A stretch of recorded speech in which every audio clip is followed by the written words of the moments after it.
broadcast. Please stand by. Alright, there we go. We are live. Alright, so today is another day in the tuning of this car here.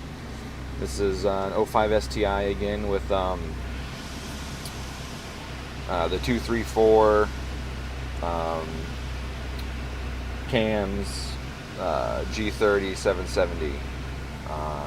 This one is good, but it's not as sweet as the one I'm going to be doing here in a couple more days. Or tomorrow. The one tomorrow is fucking badass. This one's nice, don't get me wrong. But this one still has some old stuff in it. It has an old turbo kit. We put the turbo on, an old front mount, and that kind of stuff. The other one is completely custom, completely done, and all new, all modern. And it looks phenomenal. So I look forward to showing you guys tomorrow's build for sure. Tomorrow's car will probably start by using this map right here that I'm building for this car and tweaking it some and using it as the base map for the other one. Now, it runs right now, so I should clarify that. That other car runs right now. I started it and and all that, but the fuel pump wasn't done yet on it, so we couldn't make any power on it or anything like that. But they're very similar, so I'll probably use some stuff that did off this map for that one. We'll see. We'll see what happens. Anyways, I got a couple hours to work on this one, trying to finish it up. It's been a long haul because every time we get somewhere, we get into another problem. I don't know if it's because the car sat for a long time. I don't know what it is, but there's just one problem after another with the car, so that's been unfortunate. Now, see right now, it is lean as balls right now. I got to figure out why it's lean as balls, but maybe the ethanol's not working. Let's see, is ethanol content working? What is going on here? I always forget where the freak Link puts ethanol. I don't know why it's not on the fuel tab, right? In the runtime values, why is your ethanol concentration not here? I mean, it's a fuel thing, right? That's a thing we would want. So I don't, and they don't let you change any of it, so that's really annoying. Auxiliary, and that auxiliary is fine. This is mostly just on and off, so I'm not seeing anything there. It's obviously not an output. It's not an aux function, because aux functions are outputs and controls. It is on digital, and when we get to it, where is it?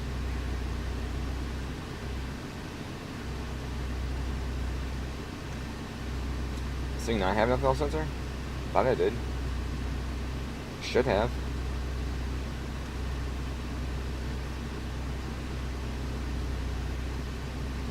Ethanol status off.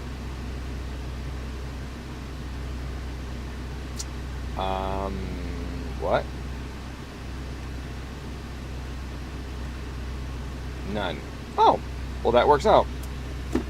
But that works out, I mean, what am I going to do?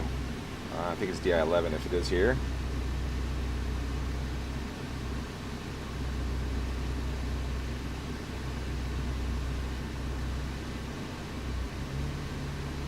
Fault.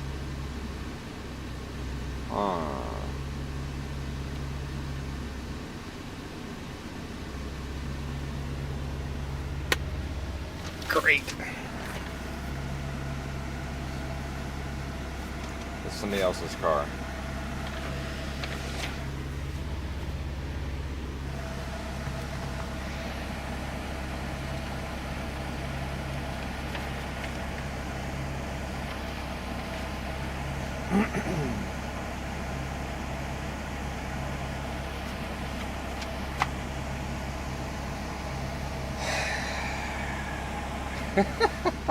God damn it. Remember what I said about problem at the problem?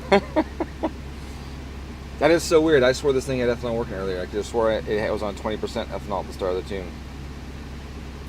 Huh. Alright. Well, that is clearly not the case. Lunchtime tuning. Yeah, maybe. Hey, it's Jared. What's up, Jared? Hope things are good where you're at. Current members for this car tune. Yes, this is the 05 from a previous one. Ambulist to pre-orders for the filter. Do you want bypass or no bypass? I've got two designs. The bypass one is about 3/4 of an inch longer because you got to fit all the spring and ball and all that stuff in it. And the non-bypass one isn't.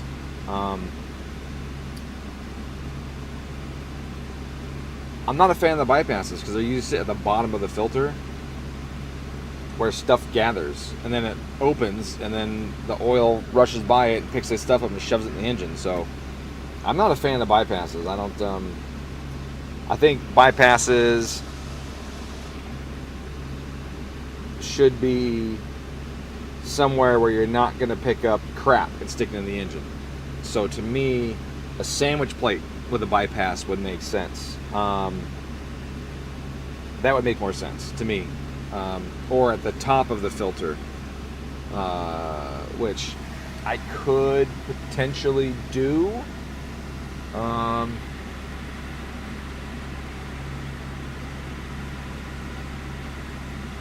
mean, I could do it in the top of the filter, I suppose, but man, that's just...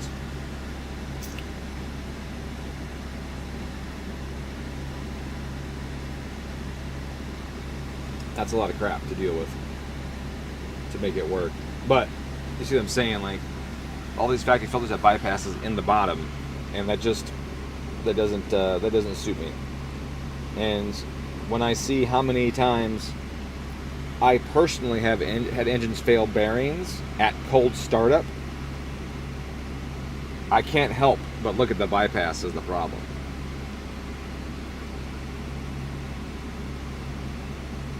Right? Because what happens to it? If the stuff gets in the system, say in the pan, and it makes it to the pump, it goes to the filter should grab it, right? That's the point.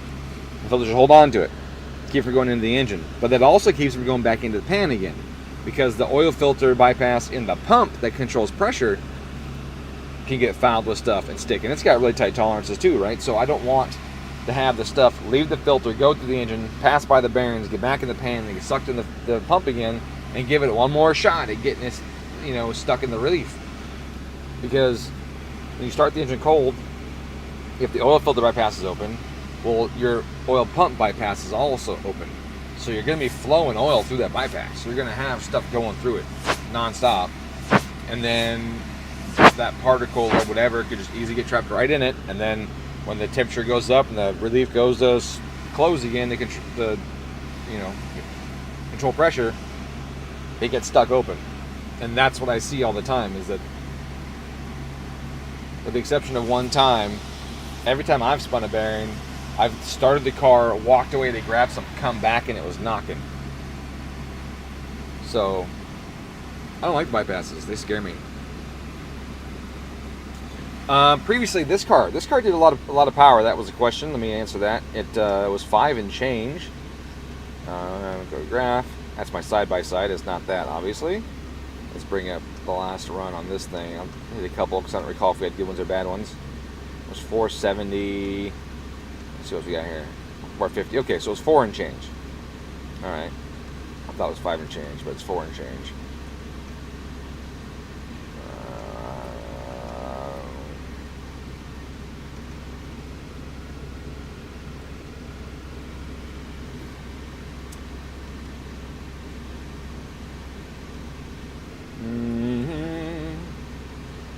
Oh, right. The last one, it was going to be on a tear, and then something happened. What happened? Do you guys remember what happened?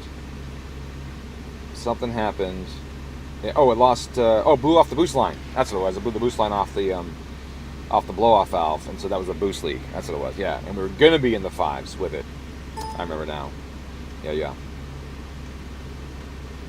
This one here, right? That torque. Look at that flat torque. I love these 2.3s for that, man. They just really, like, this would keep going for a while before it started to fade off. But I love these 2.3s for what they can do. They're just awesome. I'm hoping you guys can see that. So I'm fucking, yeah, okay, you can see that good.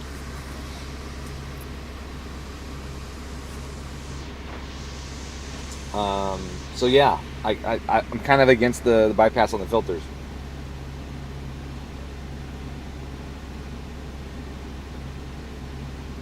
But that's kind of like the point with my filter. Increasing the surface area and the media and all that reduces the pressure drop across the filter, and hopefully does enough. But testing, we'll find that out. I think I'm gonna make the prototype with the filter bypass, but not have the bypass active, and then have the bypass plugged, and then do tests and see if it collapses the filter. Because if it collapses the filter, then obviously that's not going to work, right? That's not going to work. Or if I see low pressure at the engine, that's not going to work. But I don't think that's going to happen. That would be some serious restriction of flow to stop it from flowing to the engine. Just because the oil's thick. I mean, it's going to be thick, right? Cold start oil's like, the oil viscosity at cold start is in the thousands. And where an operating oil viscosity is in the tens. Like 18 or something for like a 30 weight is like 12. 40 weight's like 18 at our operating temperature. So I'm actually building a higher than 2.3. You pretty much said I need to use a 770 to get enough air in. What else is stopping a build like this from going past 9K? Oil. The oiling system really is all that there is to it. These things drain the pan so freaking fast. A lot of guys put too big oil pumps on their engines anyways, and then with the really big oil pumps they think, oh, this needs more oil. Then they spin their bearings like, I didn't use a big enough oil pump. Then they spin more bearings like, I don't know what's going on, right? Well, when you use a bigger oil pump than you need, you can empty the pan really fast. And if your bearing clearances are larger than you need, you're going to empty the oil pan really fast. So it's like, it's this really fine line between too much bearing clearance, too much oil flow, too much oil pump, right? All that kind of stuff. So, you know, if you put bigger clearances, you need a bigger pump because you're going to have more flow through the bearing. Well, if you do that, you're going to drain the pan faster. But if you don't have enough, right? So it's, where's that? I don't have it handy. Do a search. There is an article about it where they show the clearance of the bearing and the load capacity of the bearing, the oil flow through the bearing, and the temperature rise through the bearing based on clearance. And what you'll see is what I've said for years, and that is the tighter the clearance, the more load it can handle. And that's just because if I have two circles, one inside the other, the closer they are in diameter, the more contact I'm going to have between the two circles, right? If I shrink one up, then where it touches the big circle, it's very small. So if I have big bearing clearances, I got this real small point of contact, the load is shared on a small surface area of the bearing. If they're really, really close to almost the same, then you're going to have more surface area to distribute the load on. Now, obviously, clearances are in the thousands, but the point is still there that the more clearance you have, the smaller your contact patch gets. And it's actually pretty remarkable. If you were to take, say, rods on a crankshaft and put in bearings that had a 1 thou clearance, and then put bearings that had a 2 thou clearance, and you just jiggle the rod on the crankshaft, you get significantly more movement out of the 2 thou clearance than you would out of the 1 thou clearance, okay? And that's showing you that even just 1 thou, you're allowing more movement between the bearing surfaces, right? There's that much more, and it's degrees more. It's not like, oh, there's a smidge. Like, it's a lot more movement. So that just is another thing that shows you that the tighter you are, the more contact you have, and the more load you can handle because you distribute over a larger surface area. The problem is, the tighter you are, the less oil flow you have through the bearing to remove heat and to cool the bearing and to do its job, right? The oil gets compressed and sheared and it's loaded, and that generates heat. So if I can't replenish that bearing fast enough with fresh, cool oil, then the oil breaks down or overheats and shear, and you get contact in there. So they found that on an LS, 2 thou was that knee point from the where the load capacity starts to drop, but it hasn't dropped a lot yet.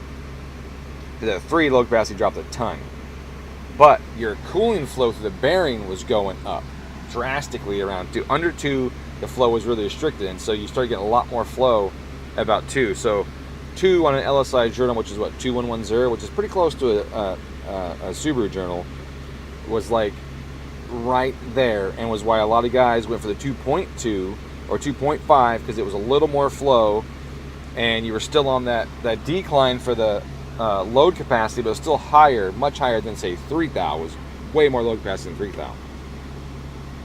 So there's just this sweet spot you're looking for in your clearance to get enough cooling flow, maintain enough load capacity, but then also in our case, not empty the oil pan. So it's tough. Bearing clearances are tougher to do on engines that are going to go high RPM when all you have is the factory wet sump and oil pump. So I know that's a long answer to a short question, but the point is just that it's really hard to keep an engine oiled at 9K if you drain the pan.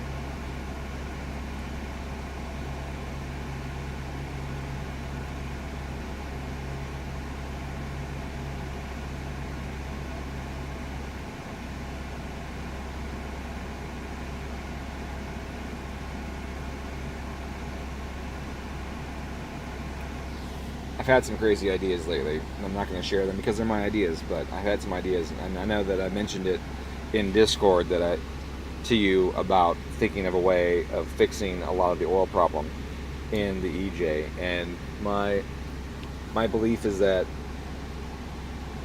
it would work on the factory oil pump. It would work better with external scavenging, but it would work on the factory oil pump, and it would drastically increase the amount of oil retained in the oil pan and would completely stop oil from getting stuck in the heads and not come back to the pan. So I haven't been putting any effort into that idea because I have been spending so much time on my intake for the side-by-side.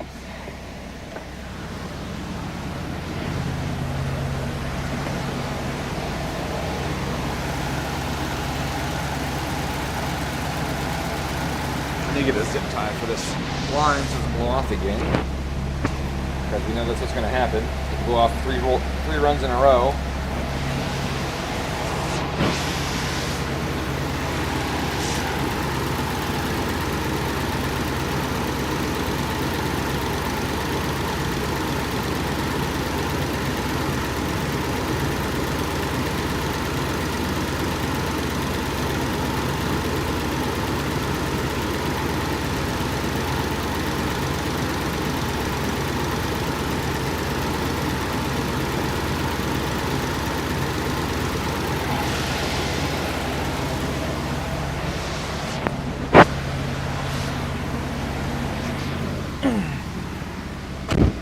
Alright, so ethanol sensor no worky. You need to figure that out, obviously, because right now it is wrong. But I think our ethanol right now is really high, like 70%. So I'm going to do a little cheat real quick right here and say 70.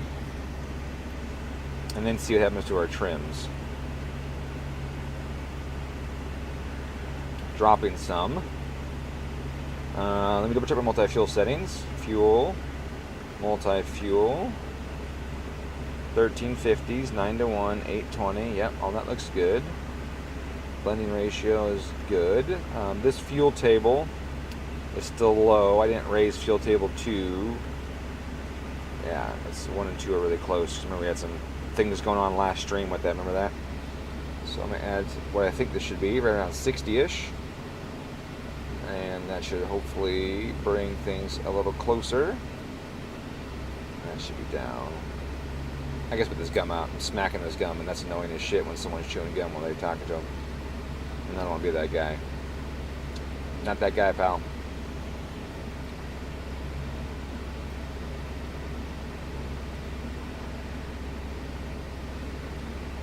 Alright. And look at that, 40. Or 4%. That's way closer. Okay. So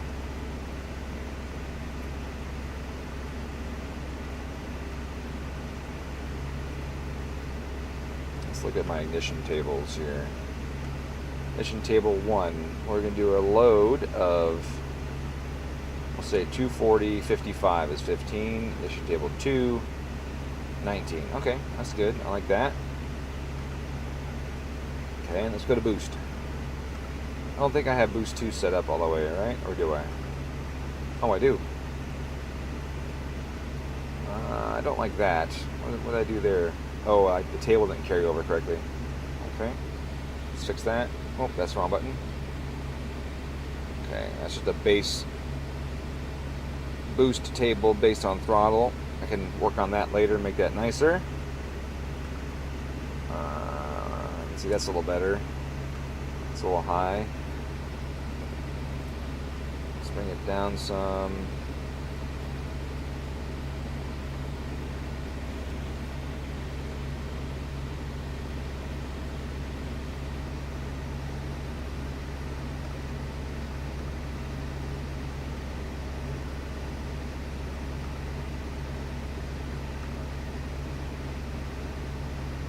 Hell, I'm going to take this one to the other one. I like this one better. Okay, 270-22. What's this other one got? 230-22. Okay, so that's a little off. But that's okay. I'm going to paste it anyways. And that will drop the boost, so I can add to it later. Alright. I like that. Let's see how she goes.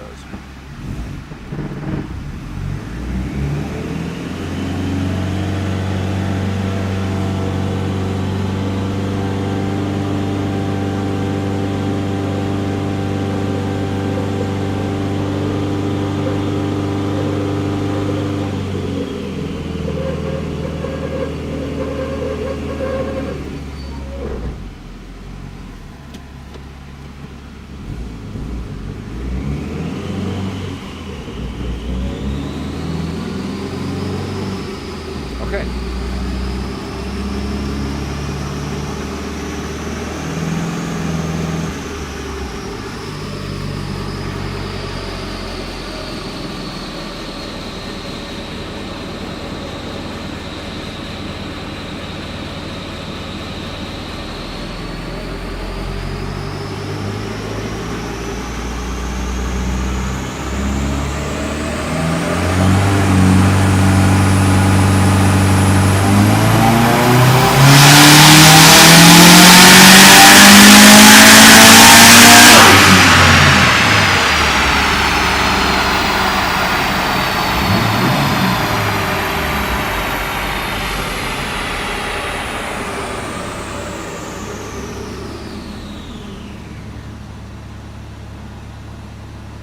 Okay, that line stayed on. Curve's not as pretty as I would like. Let's get rid of the other one. But we can see how it continued pretty much on from that last curve.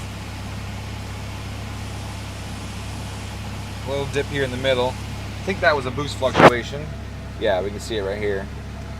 The boost leveled out here and then climbed up, which probably might have followed my target actually, because I did see my target was a little funky. No, it stopped a little short. I stopped short of the target and didn't get up to it. Okay, and that's fine. Because remember I said before that table was going to reduce boost. I needed to add to it, and we can see that I did that. And that's fine. I expected it to be a low boost, as I had said when I did it, that it was not the 22% at 230 like it was before. So here we can look and see that it's 17% to hit 240 at this RPM. So let's see, let's go here. 240 was 17.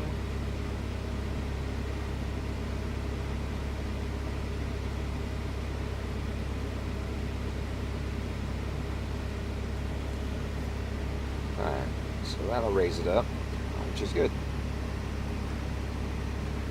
I also like that the boost control system didn't go crazy. And by that I mean there wasn't a lot of oscillation. So the PID control is pretty good. The PID control wasn't, I don't even know why I even bothered doing that section if I'm just going to override it anyways. That was silly right there. The PID did a good job. I mean, you can see here it transitions correctly into the so it goes from the spool, right, the spool region, then to stage 2, and stage 2 it goes to the map. But you can see that with proportional only adding 2, there's no integral in stage 2, there's only proportional in stage 2. But it added and tried to get there, but it couldn't, because proportional will never get you there. And that's an important thing to remember. I know I talk about PID control all the time. It's really important to remember proportional should not ever get you to your target. It's not possible for it to get you to your target because it's based on the current instantaneous error, and if the error is 0, the output of the proportional circuit is 0. So if you are off the target, proportional would never get you there. It could make you oscillate over and below it because it's just too high proportional, but you will never settle on your target. And that's obvious because here's a perfect example of that. We see right here, the error is large. Our proportional output is the most it's going to be at this point. And then as the error shrinks, because duty cycle is going up, not from proportional, but from the table's going up. And so as the error shrinks, because the table went up, proportional goes down. So without the table going up, what would happen? Proportional would just stay at one spot, and the boost would just stay below target. Right? It would never get you there. That's an important thing to remember about proportionals. And since I never got close enough because my table is too low, it never went to stage 3. And now we fix that. Let's go to the log. Let's see how we did here. Cams tracked perfectly. Happy with that. Air fuel tracked within 1 to 2% the entire way. That's impressive. Not because the VE map was good, but because the gain that I added to the fuel system earlier helped. Like, see here, it added 6%, and it's within 0.1%. Here, it's within 0.5%, and it's adding 8%. So it wasn't my VE table was superb. It was the fact that the closed loop system was working as it was supposed to. Now, unfortunately, my VE table is low, and it's low. Probably not from the VE table, but probably low from the fact that I don't have the accurate ethanol concentration on here right now. So with that in mind, I don't want to go mess with the VE tables because I don't know what my ethanol is, and the ethanol difference between what I have input as the default value and what it is now could be that fueling change right there. What we do see though is that the fuel pressure is still struggling on the car. There's not a lot of fuel in the tank. I still in the gas light, so it could be because of that. I'm gonna add more fuel to it, talk to the guys about the ethanol sensor, see if we can make the ethanol sensor work, and that should help it. But before I do that, I'm gonna do one more poll, because I know that the fuel system is going to work because it's stayed on target. I know that the cams work correctly. I know that the boost system will work better on the next poll because I added some duty to it. And I do know that, let's see, where's my timing? Timing at 14 pounds is 18. That's a little aggressive. That's a tiny bit aggressive in my opinion. Now granted, that's only 14 pounds of boost, and that is 4,500 RPM, but that's a little more than I would want there. And then up top, it kind of stayed flat because the boost was climbing, and so the timing stayed up there. Now, 20 here at 7,000 at 21 pounds, that might be a smidge aggressive too, honestly. It's not terrible, but it might be a smidge aggressive. I don't see any extra noise from other cylinders like I would anticipate if one was continuously knocking. They do kind of stay with each other, and typically you'll see big jumps of like 3 or 4 times, not just these little plateaus in here. So I think we're okay as far as like knock, because ethanol rarely knocks. But I still want to pull some timing out of it. That's too much. That's too much in my opinion. So I'm gonna pull a smidge out. Now, again, that's my opinion, so your tuner or yourself may have different. Ethanol don't work. It doesn't work? Nope. The sensor, no worky. It was working the other day. No, it didn't seem to be. Huh. It was off. It was off. Was what? It was off. Oh, really? Yeah, this is the one where you had the pins backwards, right? That was a different car. No, that was the other one. Yeah. But where is it plumbed into on this one? Like plugged into the ECU? Yeah. Just right there. So this is DI11 then? I know we got a bunch of these Link cars right now, like 5 of them at once. So. Yeah, and I didn't do this one either, so it should be on DI11. No, it's not. He didn't do that. Because I told him that's what I was gonna do, and he said he did something different. So we put it on like the neutral switch or whatever, like we did with the other ones? It might be on the... Is it on the expansion? No, it's not on the expansion. Expansion is DI11. Yeah, it's not on the expansion. Okay. Well, let me see. Does one of these have a frequency then? It might be DI9. Yeah. Well, You might have done DI9 has no frequency on it right now, according to this. Oh, but Yeah. it's also got no neutral. Oh, wait. Wait. Well, maybe it's on there. Usually it'll tell me a frequency, though, if there's a frequency on it. If it's not enabled, does it tell you?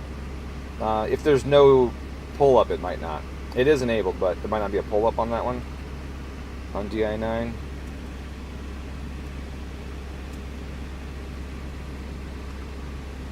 Okay, and back to this. Pull-up says off there. Still no frequency. Pull-up on.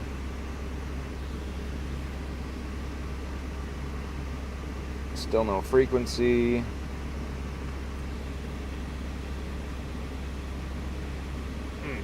Still no frequency.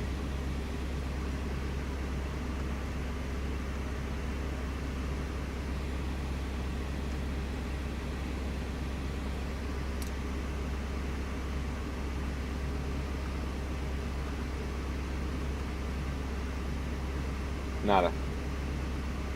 Still has nothing.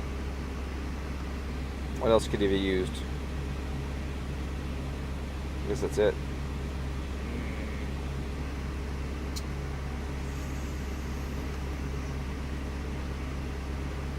I don't know what else you can use on there.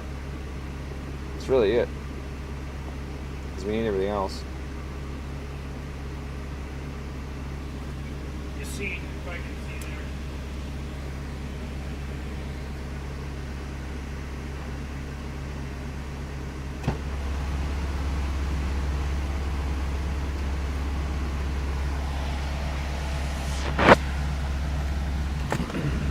Whoa!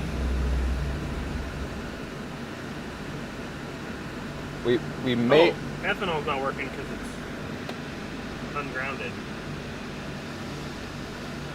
What just happened? Let's see what codes I got. I got a bunch of codes just now. Just unplugged, I think, yeah. What's that one? Don't know. Check engine light's flashing, but for what? It doesn't say there's anything else. It just says ethanol fault. Did it die because it ran out of fuel? Or did it die because you jiggled the harness? It died because I lifted up the ECU. Well, that's not good. Yeah, well, I mean, look at the fucking wiring in here. Yeah, I mean, I'm not a fan of it either. Alright, let me turn this off. I'm going to start it again. I want you to jiggle the ECU again. Oh, I can't start it because it's got the bad fucking starter switch. Like I said, one problem after another. One problem after another. Okay, let's see here. Let's see. What was Fox saying? I didn't mean to ignore you, Fox.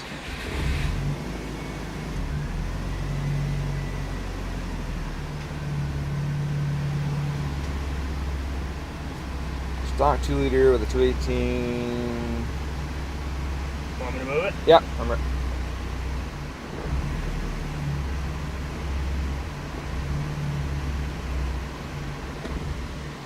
Wonder what signal that is that's freaking out. I'm gonna do it one more time. Oh, I can't. It's died. I was just saying I want to log it and see what signal was. Oh, yeah. Perfect. I'm going to assume that was probably what was causing the misfire on the dyno, and the ground just helped clean it up better. Right, because the fault's here. Yeah. Yeah, that's probably a good possibility. Also, I do see that this is plugged into here. Did you do that? I don't know what that is. It used to be the ground for the... Wait, is this car not grounded, Lambda? In here? I thought this one was grounded in here. I don't know. And then you see, which one was that the other day? Fuck, I don't know. We got so many Link cars. I don't remember. I sent you an email. Can you print that out for me? Like as big as you can on a piece of paper.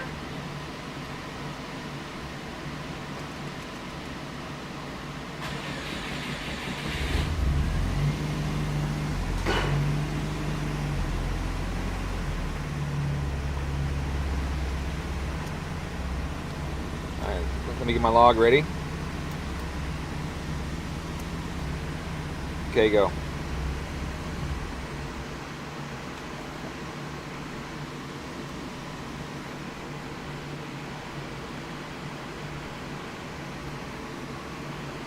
Well, unfortunately, everything moves. Oh! Fuel pressure dropped like a rock. Fuel pressure dropped like a rock as soon as you moved it. And then... yeah, I think fuel pressure is the one. I mean, everything changed, obviously, when that happens, right? But it looks like fuel pressure is the one that dies. How is that even possible? I don't know, but fuel pressure having problems right now. Like, it's still not holding pressure up top. But as soon as you picked it up, maybe one of the fuel triggers is shitty. I mean, he had to run another one, right, for the controller or whatever, or is that us? No. But you look, so you look here. As soon as you touch it, fuel pressure right there drops. Mm-hmm. So we're streaming right now, so I'll show that. Yep. And then everything responds. RPM drops, timing comes up. Yeah. Injection heat goes up because of the fact that it has no fuel pressure. Yeah, trying to save it. Yeah, everything responds to that. Why does it not come back up though? Like if it was a jiggly connection, shouldn't it be? I mean, well, I guess technically it did come back up because I was moving it a little bit. Right. So let maybe me try squeezing the ECU case without moving it. Let me just try to squeeze it because that's another thing that this is the wrong ECU case. oh, like something shorting out on it. Why is it the wrong ECU case? I have no idea. Yeah, that's a 2-liter case.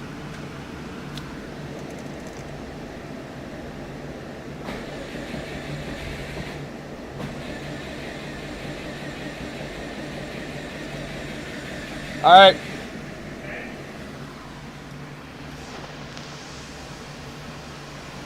So I would venture to guess we unplugged the fuel pump lead or blew a fuse on it. I'm turning the key off. Yeah, why is that the wrong case? What did he have before? No idea. Didn't do this. Where is his old ECU? I literally couldn't. Is it in a different car? Nope. Did somebody want it and the guy took it? Not that I know about. I mean, like, you know, did a person that did that take the ECU and... I mean, that's definitely possible. This just makes me so mad. Alright, well, we know where the fuel circuit is, right? We have the wiring for that. So we can go right to those wires first and just check those wires. That makes the most sense first. Instead of being overwhelmed by all the extra shit that we see, just go right to the fuel system wiring first. So let me open that up for you. And oh, it's right here on paper. Ta-da! Yep.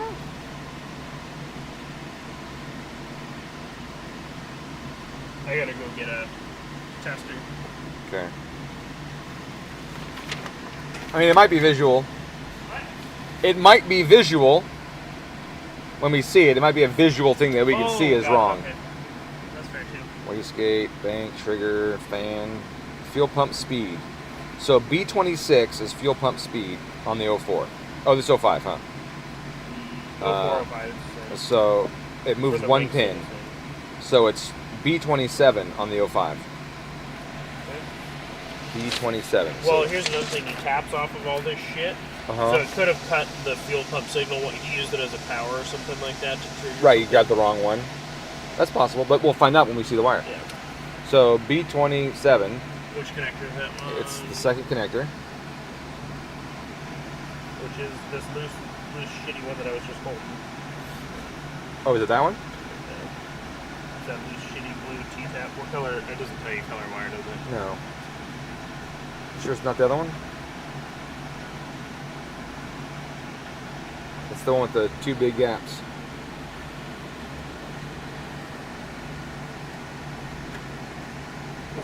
That one. Okay. And then 27 is the last one in the row right there. So if looking from the back. And opposite this one. Right. It's the small gap side. And the last one in the row. And it's the second from the bottom. I love how no matter how you fucking flip them, turn them, you can't see. You still can't see the wire? Yeah. Here, let me use some light.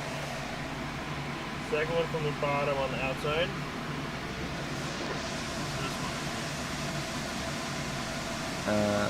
Yeah, that purple with the blue stripe. But what's the one you just yanked on? Lane, that paper is printed and on the seat for you. Thank you, sir. It's this one, right here, behind that, right? This guy right there. The blue one? This blue's red? That's the third one up. Are you sure?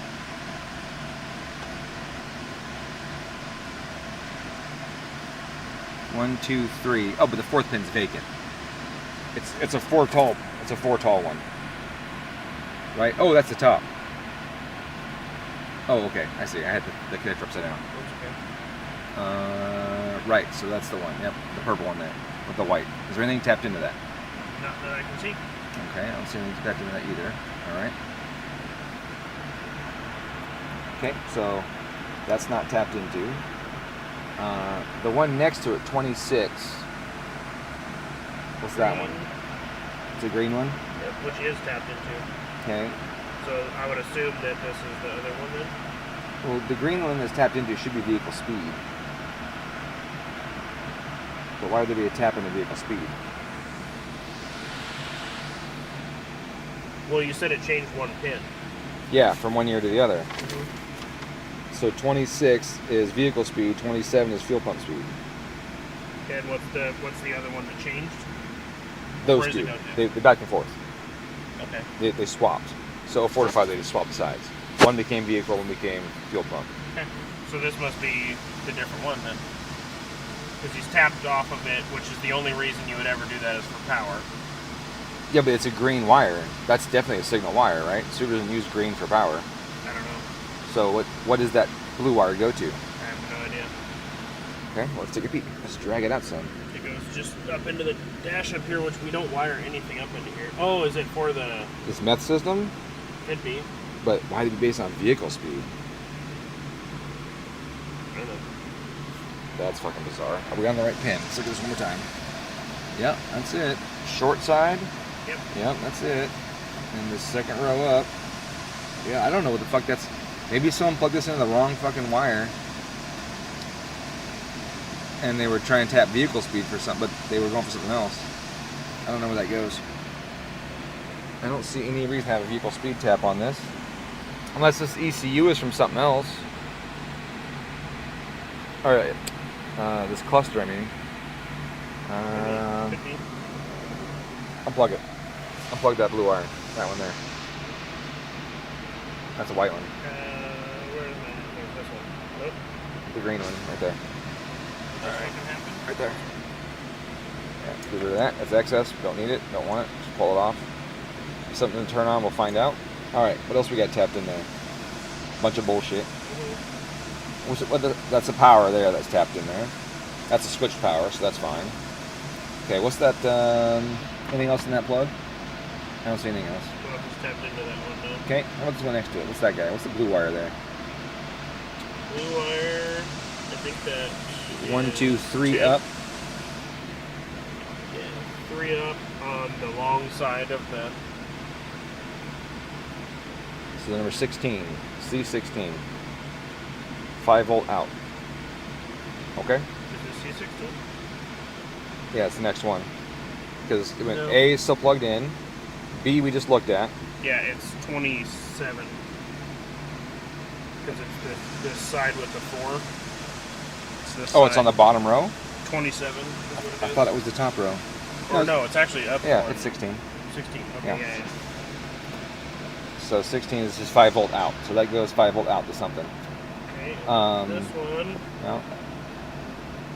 is the yellow wire from the short side, third one over on the space. The short side, third one over on the space, 22. Map. 5 volt. That's the map signal. Why does it have a green wire going to it? Oh, that's for the meth kit, I bet. Yeah. Okay. Want to do that? Yep. I don't think we haven't tapped map signal for any other reason. We wouldn't do it. Yeah. Yeah, get rid of that guy. That's excess. Don't need that. Any other on that plug? I think that's it, right? Nope, there's nothing else on that, just that one. Okay, next. This one, this should be... That's like a battery power or something, right? Or what? I don't know what that is. Is it a shielded wire or just a big gray fucker? Just a big gray one. Okay, maybe that's when we move to make the meth kit work. Possibly. Okay, what's that on? What pin are we at? That pin is second one up on the side with the 3 spaces. Pin D. Side with... So 25 there? I think so. It's on the end?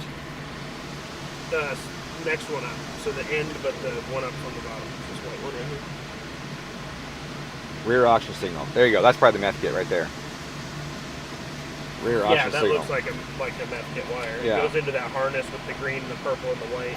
That makes sense. So that would be... oops, turn the page without realizing it. D20, AN volt 7. Wait, AN volt 7? No, so that would be the neutral moved over to AN volt 7, which we did before, right? Because that's in the harness, right? No, this is in this thing. Oh. I think. It looks like it's in that thing.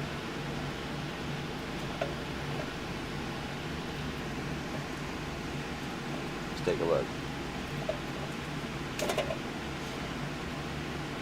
Yeah. That's It's that's an add-on one. Yeah. Oh, that's So fuel it's- pressure. That's fuel pressure. Okay, that makes sense. So that's fuel pressure. What do you mean? That's fuel pressure line. That's Oh, why is it's it? added on. Yeah. Here in the tune it says AN volt 7 is fuel pressure, and since that's external, he added it. That makes sense. So he ran a fuel pressure sensor to that, Okay. and that's why it's on the 5 volts. I don't know where he got a labeled wire though. What's it say? I don't know. It just got some shangling and some other thing on it. Gotcha.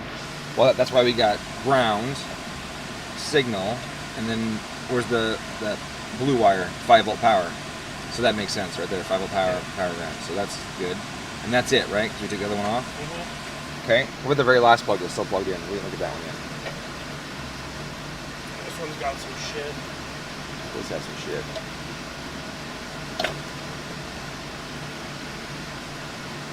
So third one in on the top, right here. The big side? Yeah, on the long side. Okay, so A3, not connected. Okay. So I gotta see what that is in the factory pinout to know what the hell that is. Well, this is it's a ground for something. So it's a ground? Well, use a black wire. Yeah.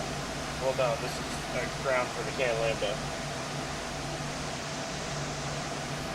Oh, interesting. So where'd the white wire that used to go there go? No idea. Oh, it's probably one of these. Is one of these? Is that it right there? No, that's added No, on. these are all extensions. Okay. Where's the factory one that went there? Possibly this one. Oh yeah, there's a white one. Yeah, yeah. Okay. But that's going to the other side of it. So that's a ground as well. Okay. So from the ECU, we've removed a plug. Unless this is effectively doing nothing. Well, that's what I'm wondering. Because I thought this was grounded to the case before. Or what was that one the other day that I was working on? Oh. There was one with the can lambda that was fucking spaded So this onto is the can power, supposedly for the can lambda, Yeah. but it's not plugged in, right? No, because we're getting power from the rear O2 or front O2 sensor up there. And then this ground, Possibly. but it's on the wrong side because it says here it's not even connecting to anything at that point. Yeah. Which this could just be plugged in. He could have plugged this in trying to make it work, and then it didn't. Okay, is the lambda grounded out there? It should be, yeah. Okay, If it's working. if it's working, it was working. Yeah, no, lambda was working fine. Yeah. So then it has to be grounded out there. Okay, what else we got on that one? Is that it? Nothing coming off. Okay, These are the O2 wires, and then those the power to the can lambda. yeah. No, those are communication. Those are communication wires. Okay, that The makes factory sense. Yep. communication wires. Yeah. Okay, so what's this big white one right here that we unplugged? I don't know. That went to... Does it go through? Yeah, it goes up through the firewall. Okay, you want to go tug on the other side of it? See if you see it? I'll let you know if it moves.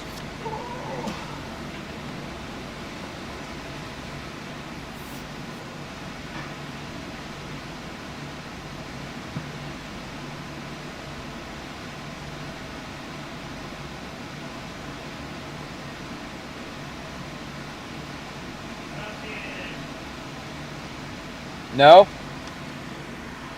Okay, maybe it goes along the firewall inside here to go to his boost system or something. Maybe it's part of his old boost controller or old injection system.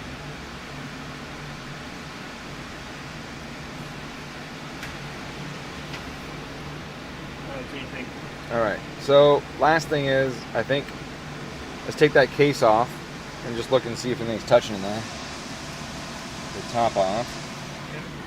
And trace the, I want to look at the meth wire, or the ethanol wires and see where they're routed to.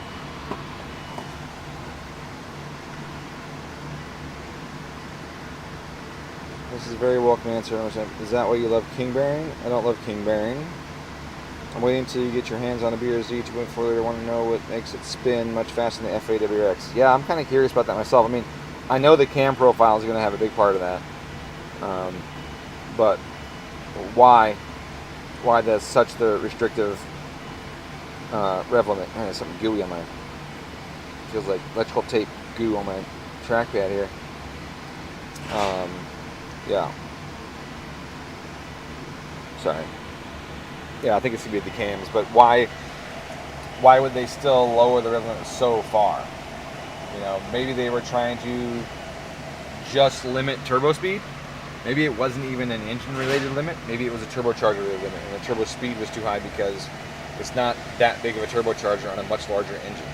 So, I mean, that's a possibility. I don't know the answer to that.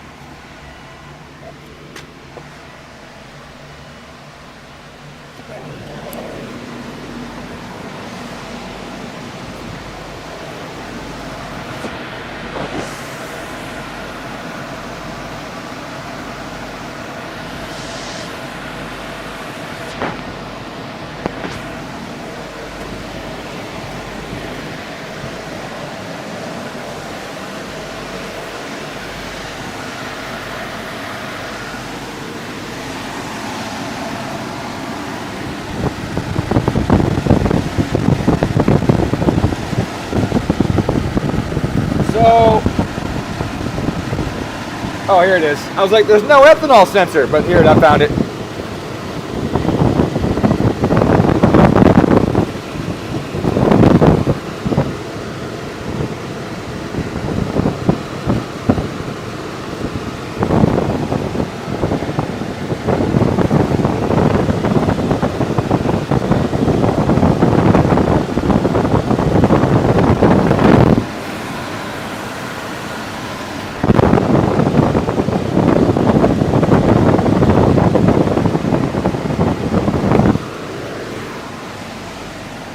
White and purple are the color the wires come to the firewall for the ethanol sensor.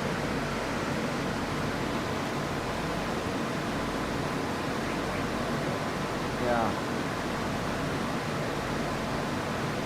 Okay. Oh, there's purple. Okay. That's our signal wire then. Pulled out of his fade or something like that. Alright. Well, that makes sense then. So then we'll look. Is there an expansion harness on that? No expansion harness. Okay. Because these are the fucking 45-pin bullshit ones that you can't get. Okay. Or you can get them, but they suck. All right. So that means it was either never hooked up or it was hooked up to something we don't know about. It was never hooked up. Okay. So yeah, neutral, and then we try and move neutral. I think is what we gotta do. Knife on you? I do, but I need to cut wires. No, I need to cut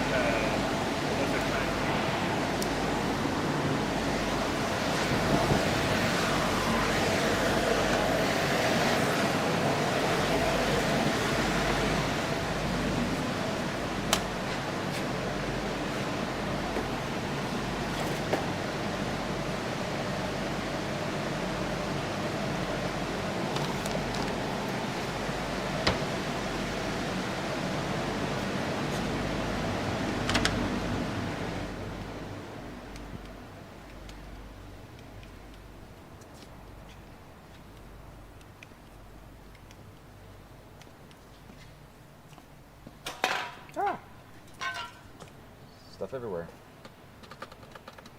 Brake clean everywhere. Look at this. Okay. This will probably be handy. And I need. Where'd Lane's computer go? Is that his? No, that's a good question. Oh. Oh, it's probably in the bug out. Oh, right, 'cause he's working on that the screen thing. Right.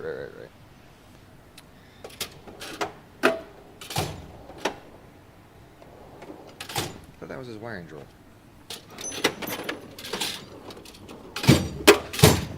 Oh, there it is.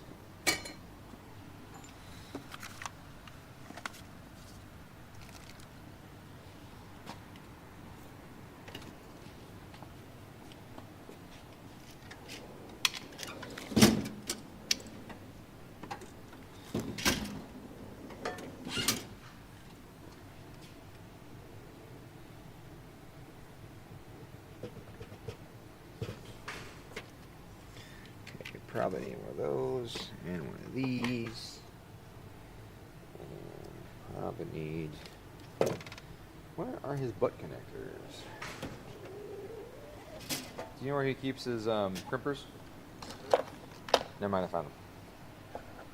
Okay.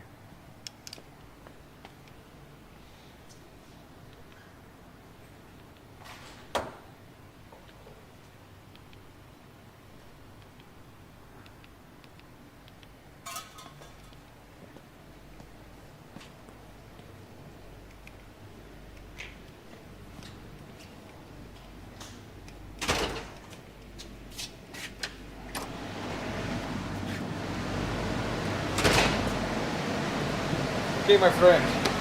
I brought you light. Oh, perfect. Huh? Perfect. I got you light. I got you 2 butt connectors, in case we need those. We will. Yep, and I got you these guys. Okay. Okay. Okay. Now, none of this answers the whole fuel pump question. No, none of it is. But progress is progress. So, did it look like it was touching anywhere? No, it's definitely tall enough not to touch, right? Or not? No. This. Where the pins just go? So this is really flat, and these pins stick out quite a ways. Oh yeah. So I don't see any marks on here, but it doesn't have to be that marked up. Right. Either you guys getting hungry? Yes. I'm starving. What would we like? Food. Well, Necesito comida para mi estómago. I don't think snow cones are good for lunch. Cuidado caliente. So, He said careful, it's hot. I said I need food for my stomach. okay. Well, what would you like to eat? Where are you going? We got wherever Dom picks, because I can eat anything anywhere. Yeah, I was gonna say Whatever he suggested, I thought the Dom. He we goes, asked Carson and he's like, chicken nuggets. I'm like, God damn it. yeah, that's all a kid eats. Yeah.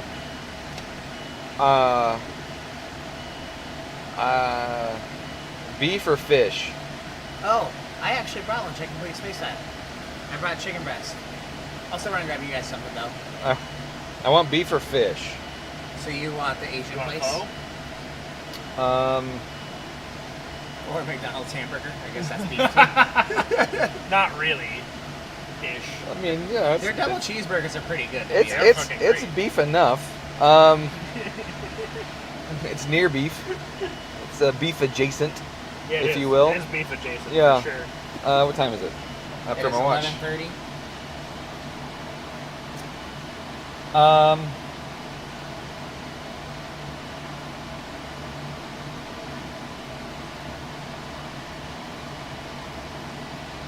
pita pit? I wouldn't mind pita pit. I wouldn't mind sushi. Like a yolk sushi? I would eat a yolk sushi. Yeah. I'm down for that. So then I can grab some sauce for the chicken that I Their brought. sushi's okay. Super One has really good sushi. It's really don't have those close by.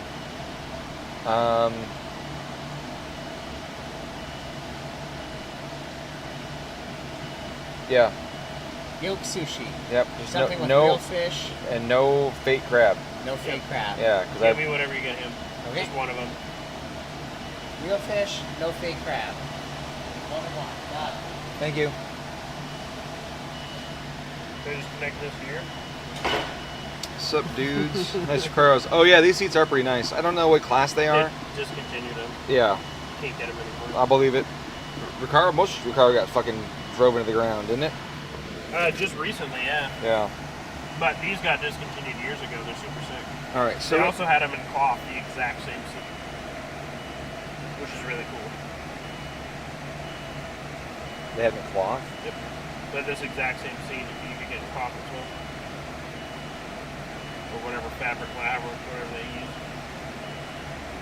Okay, digital inputs, input pins. What's available? Only 11 is available. Oh, 9. 9 is neutral. I can just go straight to 9. 9 is neutral right now. Yeah. If you don't care about having neutral position, I can just go straight to 9. It's not working. It's not working anyway. Right. Okay. Yeah. So Let's go to that 9. affects nothing. Yeah. Go to 9. That is B21. Neutral is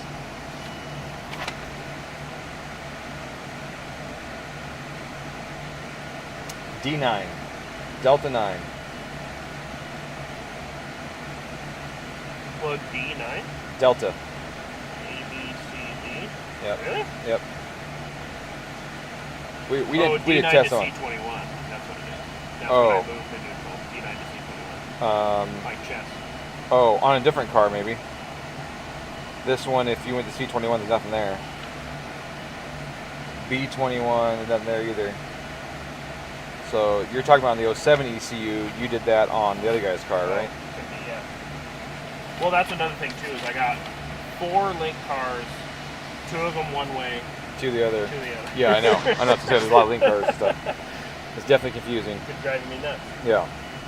The D9, 1, 2, 3, 4, 5, 6, 7, 8, 9. Second one in, third row up. Second row in. Yes. Third up on the Okay, right. So it's green with black. This one with the T-cap in it. So what I'm guessing is we're missing a spade. Because this also looked like it had something crimped So on it. it was T-tapped on there. It was, but it's gone now. Yeah. So, but where's this side of that wire? Is it? Am I getting ethanol and neutral at the same time, Probably. or is the other side of the green wire cut somewhere? No, it's definitely not cutting it. Huh. So where's part spade go? I mean, fucking kicked around. Okay, so You know? don't want spade, cut wire, use butt connector. Perfect. Works for me. I prefer that method anyway. The only downside is you can't unplug, or I guess, but this is part of the car. It's not part of it. Right, we're not using neutral on this thing, so. Well, I mean, it's not something we have to unplug. It's not like a removable thing. I hate when you hardwire the fucking this plug Oh, to the yeah, thing, that and you have to sucks. take the cover off. To Yeah, unplug no, that it's to- terrible that they did it that way. Yeah, I would much so- prefer if it had another harness at the end of it or something. Yep. For But that's sure. okay because this is part of the main harness. So it Yep. doesn't matter. So there'll be no issues with putting things together. Nope.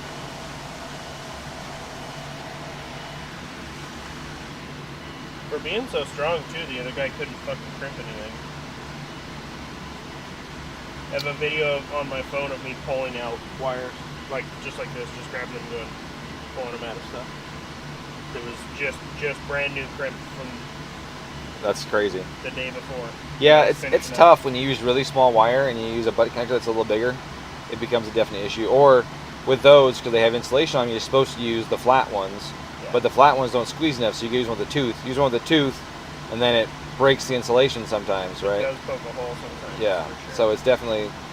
But you always have to give a tug test on your butt connectors, Yep. otherwise, I've had ones where I crimped the shit out of them, and I'm like, this is good. Whoa, what the fuck? Oh. It just slid right out. And I was like, For sure. that was weird. And I looked inside, and the metal Okay. like broke, and it went like this, and yeah. Before I crimp, I'm gonna confirm. Confirm what that it works. Yeah. Oh, okay. So I just poked it in there. Okay.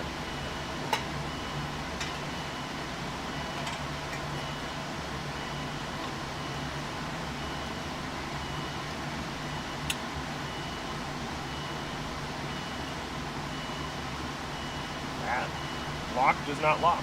I wonder if the jumper, if the lock is pinned up on it from the clips. Like, was he trying to unpin it at one point and the lock's sticking up on it? No, it just slid in there. It didn't go click. All right, there's nothing metal under that, right? Yep. All right, keying on. Let me connect to the software. I got a good question here in my chat they want me to answer. All right, so now we're here. Let me go to event log. Let me clear the fault code. Is having a Subaru XT6 qualify you as a smart person? No. Okay. I was assuming that was the question. Oh. I mean, clearly, just ask the guy on the internet with the Subaru XT6 that thinks he's a smart person. I also love the people that keep rebuilding engines and keep blowing them up. I fucking love that. I get a kick out of it. It makes me so happy.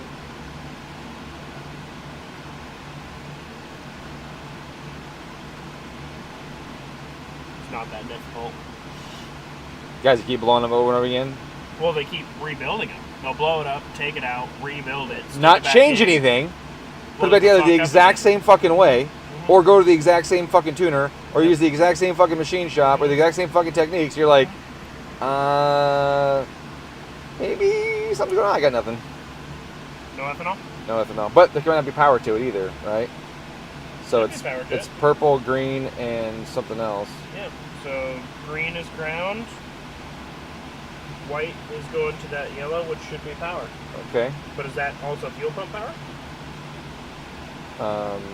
I don't know, but is it also correct at the sensor? Did I get this right? Second in, and that's the Third first up. small row, right? Yeah, looks right. Double check. D9. Yeah. That's it. Okay.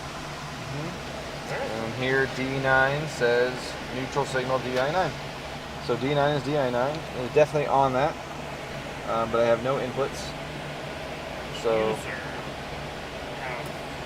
Fucking blow Hold on a it second. out on me. Oh, I can't start it.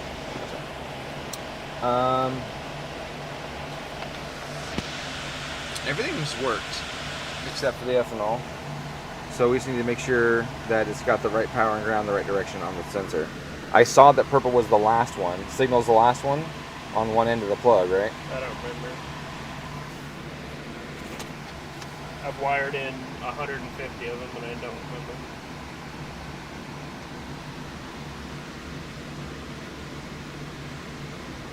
Ethanol content analyzer wiring. Image.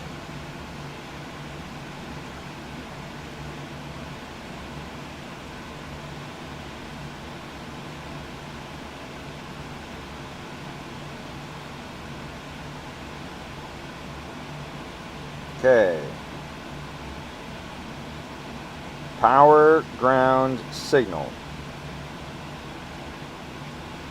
Okay. Now which way is it though?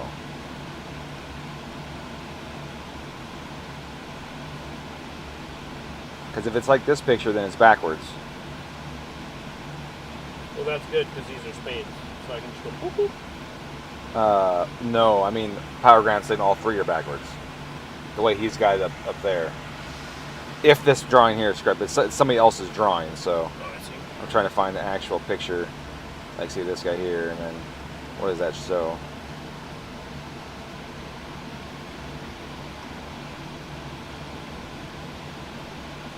Okay, Can you read it? yeah. It looks backwards. I could be wrong. It's my brain telling me it's wrong, but it could be wrong. So on this one, if I'm at the back of the plug, going left to right, at the back, looking into the sensor, it goes power ground signal.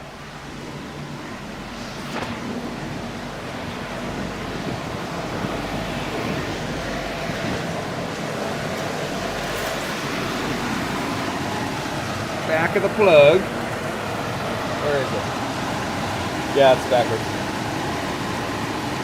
That's wrong. Yeah.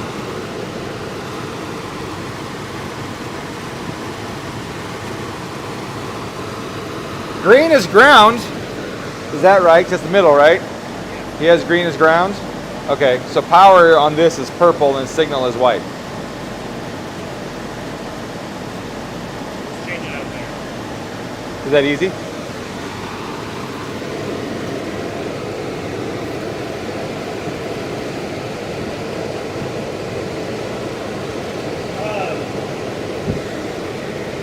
When that goes here again,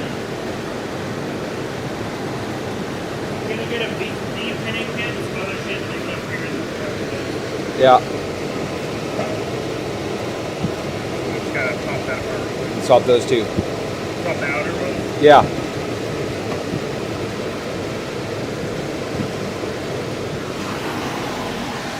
I mean, de-pinning kits are cheap as fuck on Amazon, so like. Well, the national ones are just Amazon ones. Are they also cheap?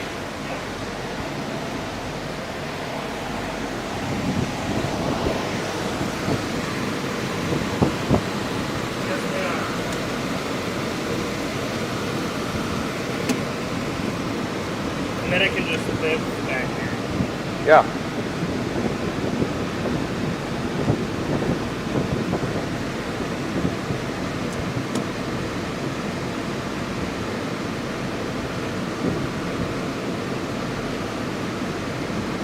Drove to Kalispell last night Why Kalispell?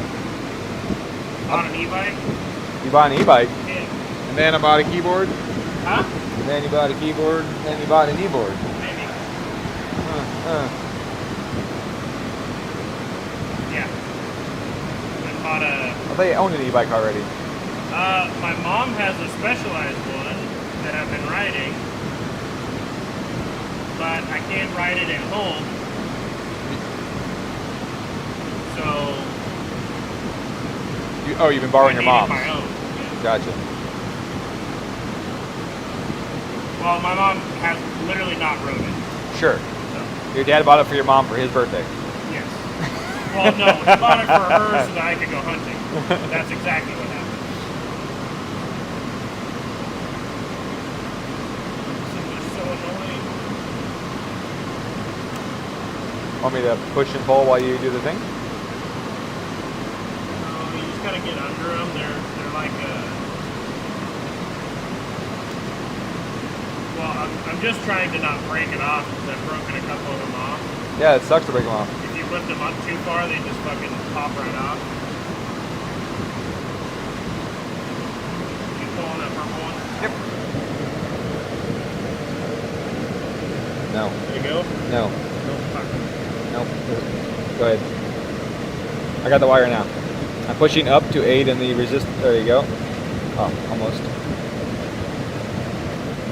There it goes. There it goes. Jesus.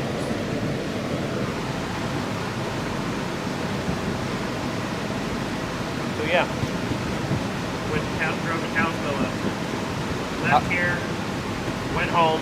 Kalispell, oh, Montana. That's, Oh, yeah. what's that? 3 hours? 2.5 hours? 3.5. Oh, okay. 3.5 hours. Jesus. Got back home at 2. Nice. But it's sweet. I brought it with me. You ever rode one? No. You might like it. I mean, I rode the Lime ones. Oh no, this is like a pedal e-bike. Oh, you know, you still pedal. Pedal assist e-bike. Yeah. Yeah, they're fucking sick. Yeah, it was a pedal assist one that they had back in San Diego. Oh really? Yeah. Oh, I didn't know that. Yeah. So the hub drives suck. The ones with the powered wheel, those suck. The mid drives are fucking awesome. Oh, it's like, what the hell? I mean, I got it unplugged. I did a decent job. There we go. That didn't feel very good. What if I lift? Twist and pull. There it goes. There we go. Yeah, the mid drive ones are way better. It's a Yamaha. I didn't know Yamaha made e-bikes. I didn't know Yamaha made e-bikes. They've been making them since '93. Oh, whoa. They've sold over 4 million, just not in the States. Ethanol Apparently, sensor active. Woo! What's he telling you? It has some. I don't know. Unfortunately, I have to go to a different screen for that because it's so stupid. Is that a ethanol yes situation? Yeah, it's really annoying the way fucking Link does it because it's not on the fuel screen. Like, you think it'd be on the fuel screen, right? No, obviously not. Apparently not. It's on the timing map side. It's... You need more for ethanol.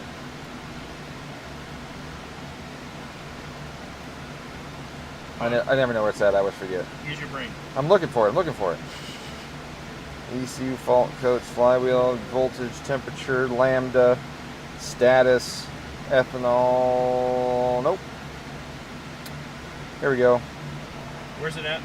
Maybe I'll remember. It's under miscellaneous. Oh, good.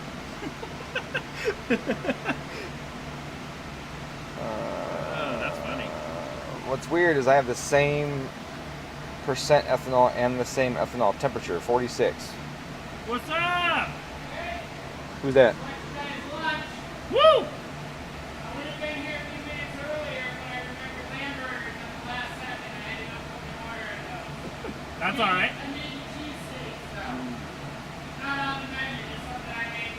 Sliced dips, ribeyes. That sounds amazing. Bread, cheese, onions, vegetables, sweet hot peppers. Ooh. Sounds like you're getting... And that's only 46. That's not 70 like I thought. I don't hear a fuel pump though. Oh no, it's gone. 300. Falls fast. Ethanol temperature though is not reading. Let's see. For ethanol temperature to be 46 Celsius, that's a little warm. That tells me that we're really low in the tank still. So I gotta add more fuel to the tank. Okay, 41Z. Alright. So I gotta fix that still. The fuel pump is running. I hear it running.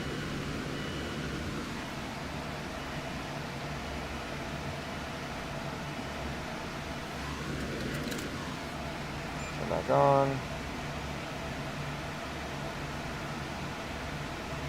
It's working. It is working. Alright, sweet.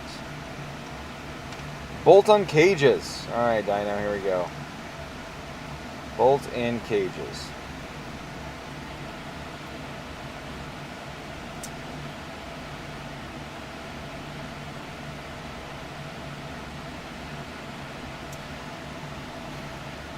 Bolt-in cages can be made well.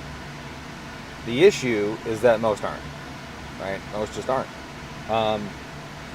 Bolt-in cages, there are parts that you can use that lock the tube together and don't just rely on the bolt-in shear. If you look at some side-by-side cages, for example, they have these big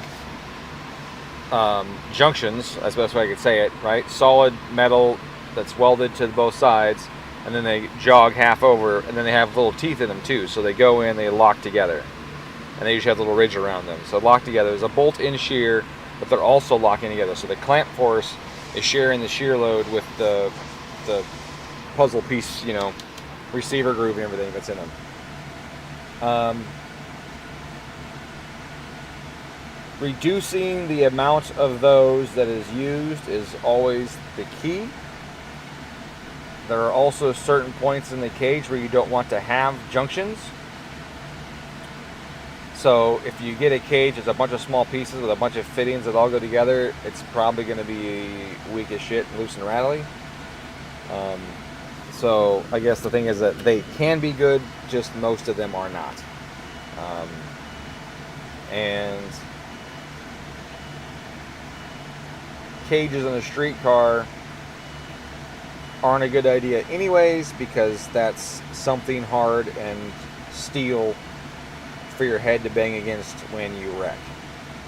You're not wearing a helmet in your streetcar every day when you're driving it, so is it really, you know, a good idea to have this steel bar next to your dome when you're doing that?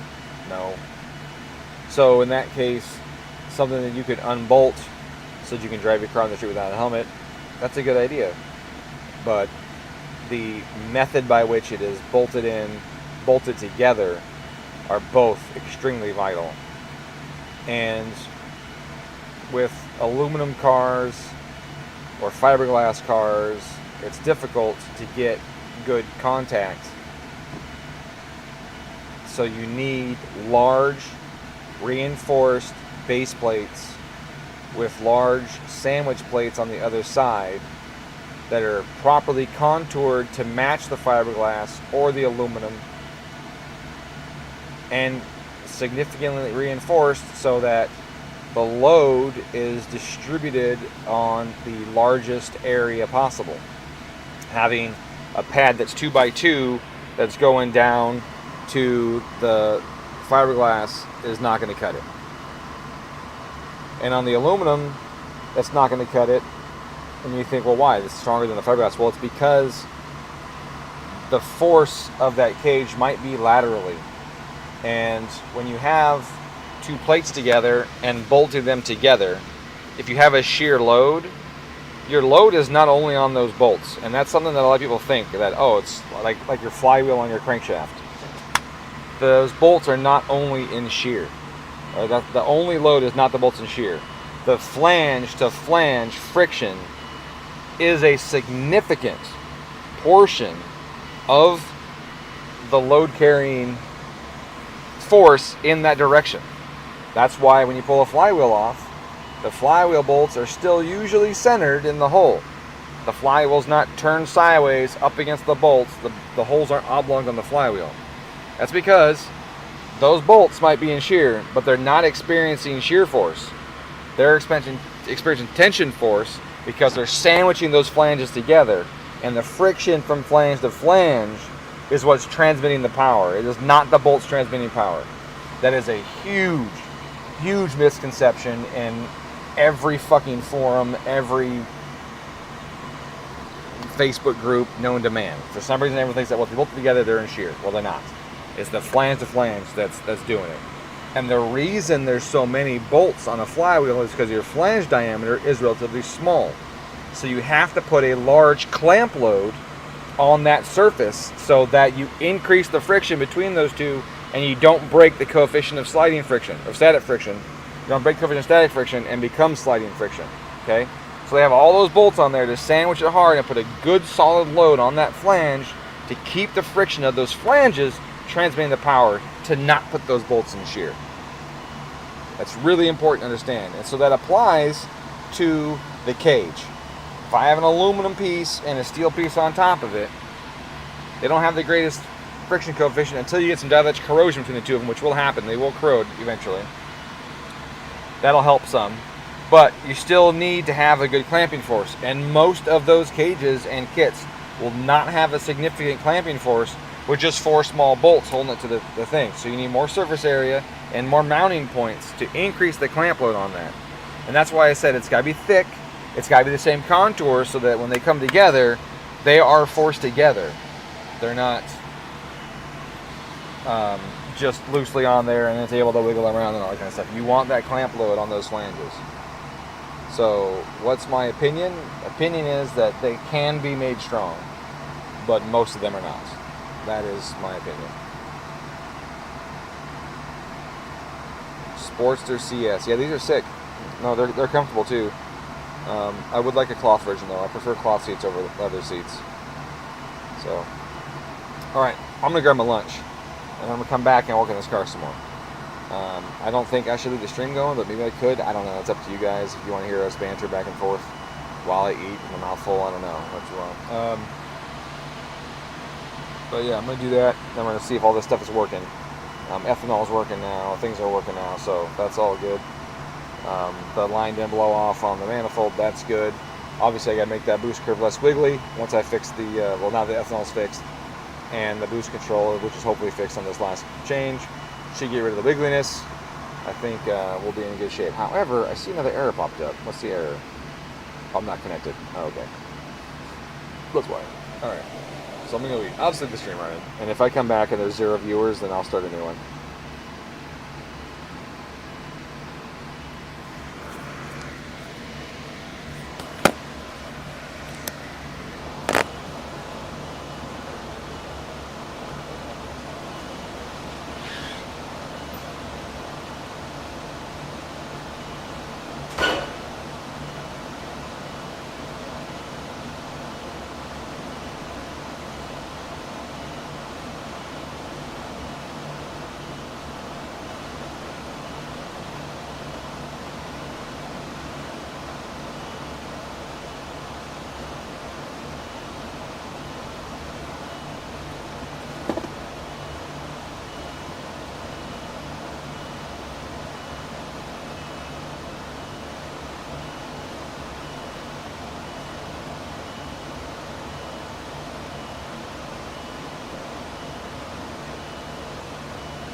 Okay, no starty.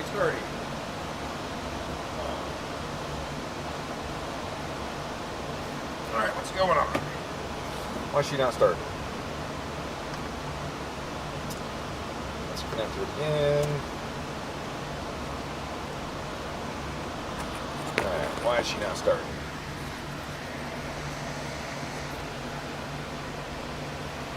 I don't hit this button.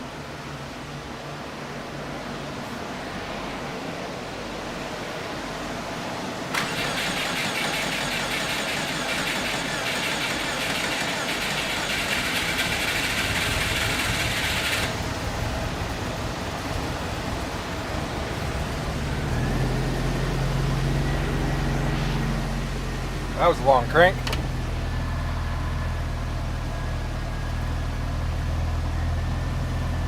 So what happened? Did it flood out? Oh no, the fuel pressure never came up. So I was cranking on it, it didn't see the fuel pressure. Interesting. Or, it didn't see the crank, or the, oh. Hold on, I think that's, why didn't it not? So it didn't see the start signal. I should have held the key in the start position to give the start signal properly.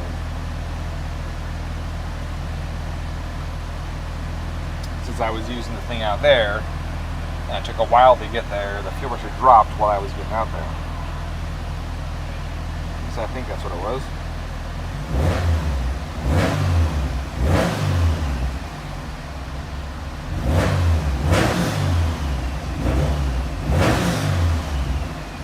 Funny.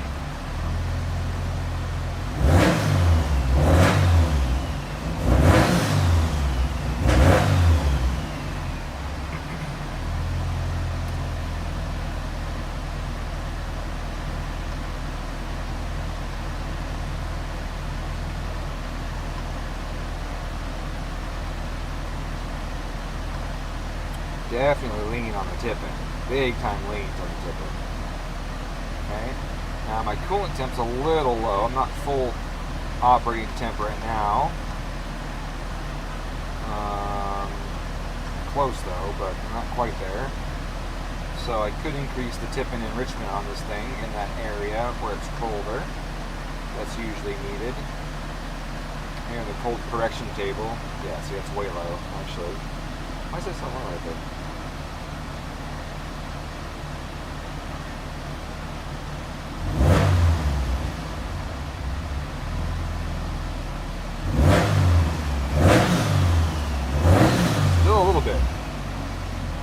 That little bit seemed like it's a sensitivity issue. Am I?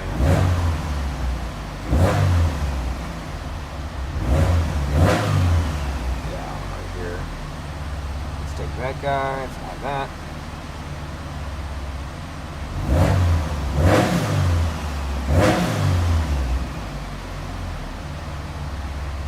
Get a little more over here. Actually, no, I don't need much more right there because that's pretty close. Just need a little more right here.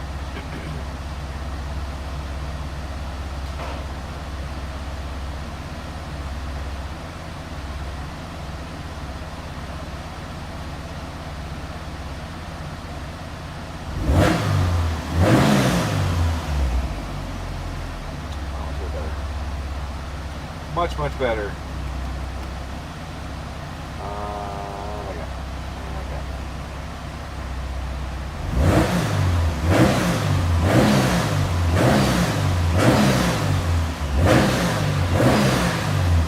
Snappy. And the air fuel stays right in this range.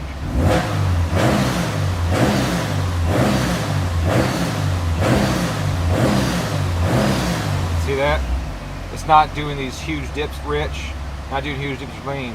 It's staying right in here, and that is absolutely ideal. That's what you want. You want that when you're tipping that sucker in and out for the air fuel to stay right in there. That means you're giving the engine the fuel that it's supposed to have the whole time, and that is honestly that's about as good of a tip-in on something like this you could ever achieve. Not to toot my own horn or anything, but that's about as good as you could fucking get.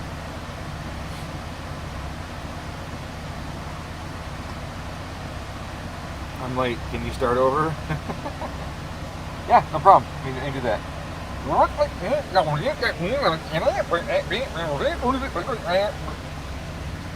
was that? Was that good? Okay. So, I still want to add more fuel to this thing in case it is low on fuel. I believe it must be. Or this fuel pump is just not enough. It's not enough to keep up. I mean, he's on the factory hanger. I can see it because the seat's out. He's on the factory hanger, and the factory hanger is not good for high flow. It just isn't. Even big pumps in it, you just can't go through that tiny little tube adequately. So it is not an ideal setup at all, but I'm hoping that we can get enough to get this car done through that factory hanger. But I'll be honest with you, I'm not confident in it. I'm not confident that it's going to work, so we'll see. And my sushi just showed up, so I'm going to probably go back to eating that. I just had some lamb burgers. A customer brought over some lamb burgers. That was nice of him. So I had a couple pieces of that, but there's a lot of cheese on them, so I only had a couple because I'm lactose intolerant. And then he brought some cheesesteaks that I think he said he made out of lamb too. But again, cheese, lactose intolerant. Fuck me, right? But I am going to take half of one and try it and take it home and take it to my wife. She likes that kind of shit too, so. Alright. Yeah, that's good. So that ran. I'm going to troubleshoot that starting thing when I get back. I'm going to have my sushi real quick. Yep. Sorry for the cock tease right there.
Alright.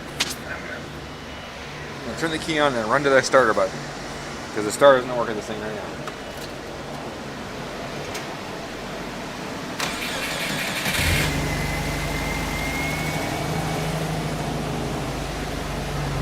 Oh, I need more fuel. We need to dump more ethanol in.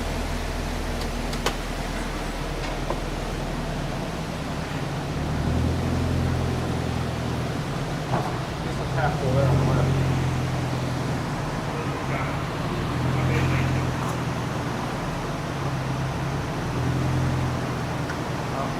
Idle oscillation I need to work on. Alright, I'll do that while you're doing this. I didn't lock it! I didn't lock it! Jam it in the hole!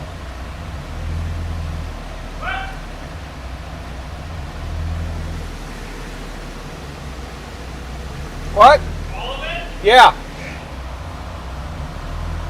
Alright, what part is oscillating here? What do we got?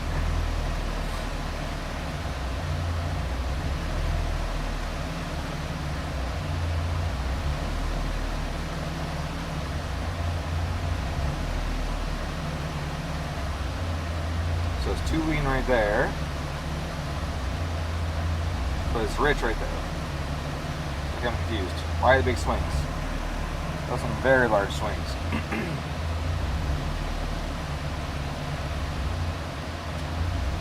Makes me think they're not related.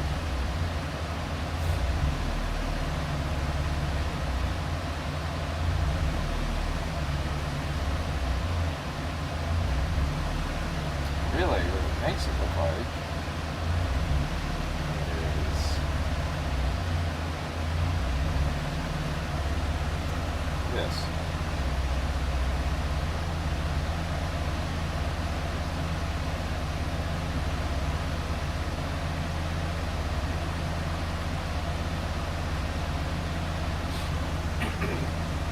Too much.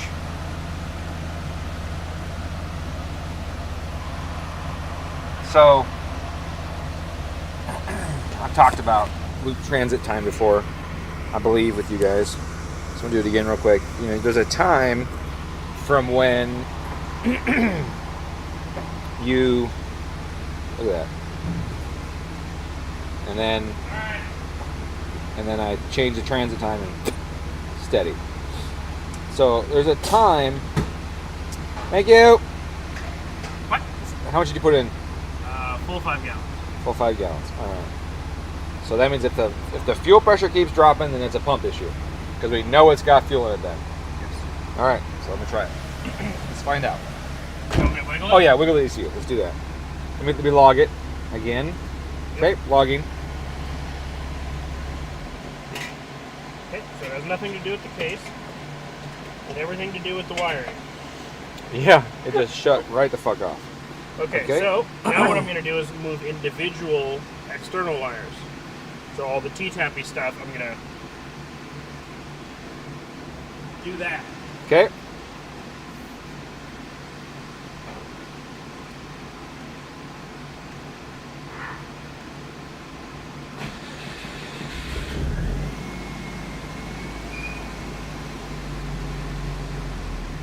So it definitely shut the fuel pump off. Okay. Now, did it shut the fuel pump off because it lost the start signal, or what? Or the Crank signal. let's see, crank signal. Nope, that's still good. Okay. Oh wait, what's this say? Startup lockout. Oh, that's after it died. Okay. Okay. All right, I'm gonna log it again. Go.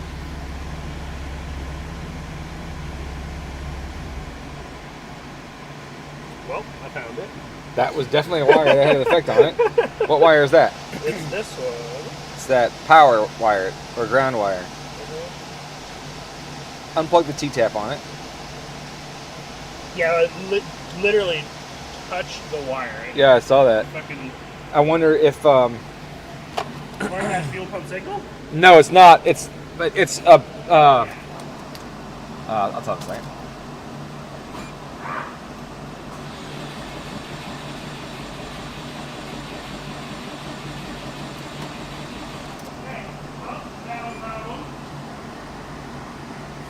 Did you have the key on?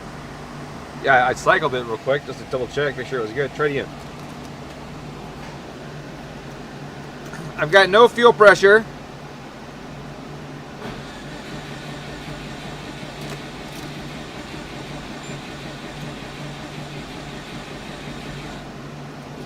So we have no fuel pump. No, it just came on. Huh? The fuel pump did come on, but the car did not start. So you cranked. I cycled the key to get the fuel pump come on. So the fuel pump pressure did come up. and the pressure came up, and it never tried to start. Okay. Trigger 1 signal, no. Did we find out what this pin was? Trigger 1 signal, no, no, no, no, no, no, no, no, no. I must have pinched ethanol off. What do you mean? The purple wire pulled out of my crimp. I crimped it too much. I pinched the wire off. Oh, it broke the wire? Gotcha. Well, I'm not... It's got no signals. No signals from?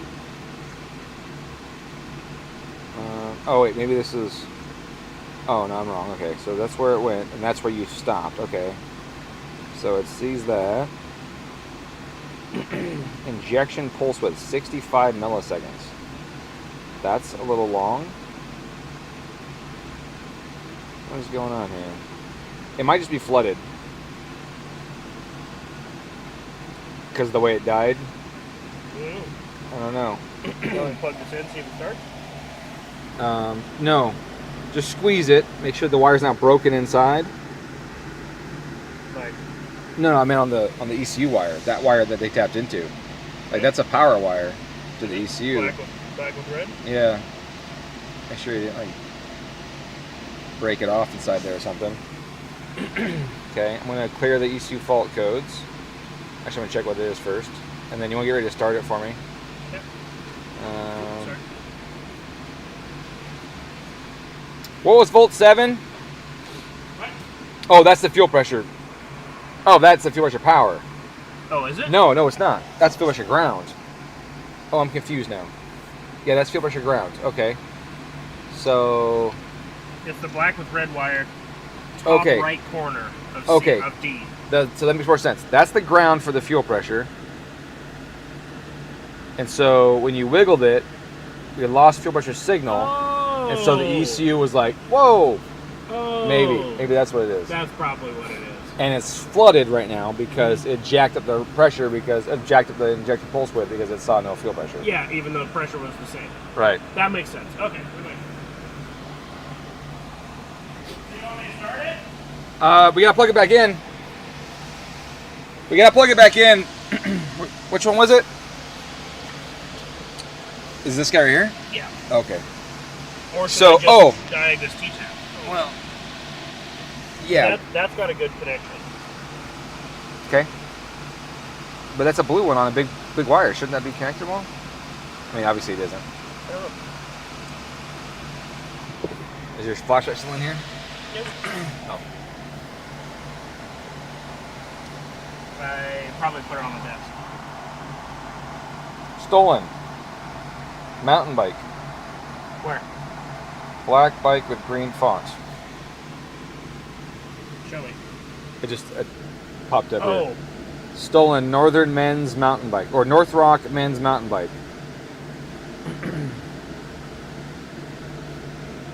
I was like, did I buy a stolen bike? That's what I was wondering. But you said it was Yamaha. It is Yamaha.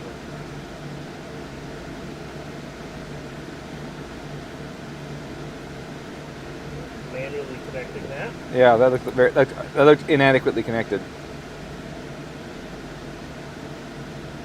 Okay. Apply ethanol signal. Okay.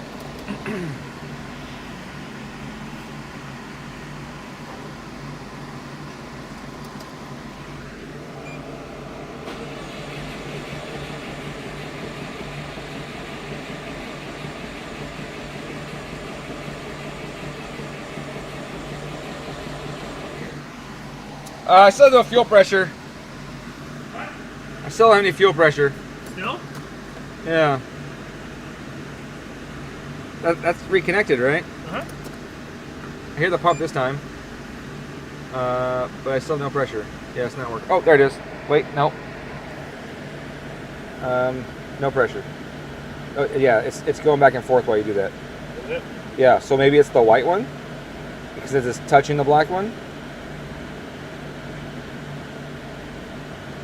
No. No. No pressure? No change. I mean, I see some wigglings going on, but not like full pressure back. Oh, I guess I got the pump again. Hold on a second. Okay, I got fuel pressure right now, and it's going away and come back. You just tell me on, off, on, off, on, off. Off. Come on, I need to turn the pump on longer. Yeah. Because this regulator turns off, it shuts down. So I'm going to go to test, I'm going to turn that thing on full time.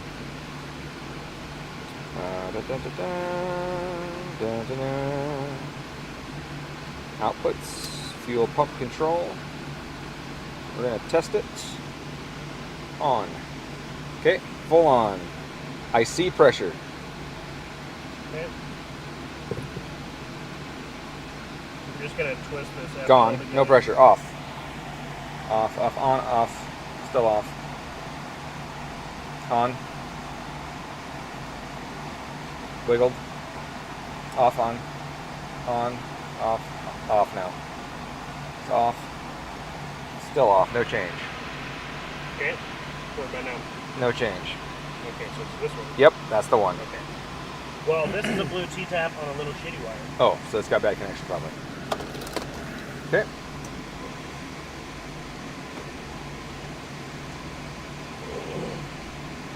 Oh, goody. It's in a great spot. We need those good T-taps. Yeah. I bought a bunch of them. I could probably do that right now because I do have an extra one from the thing down here.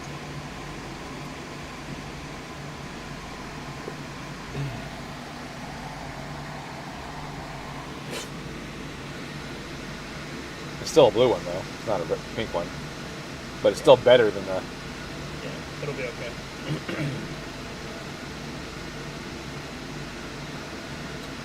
This white one? Yep. Nippy.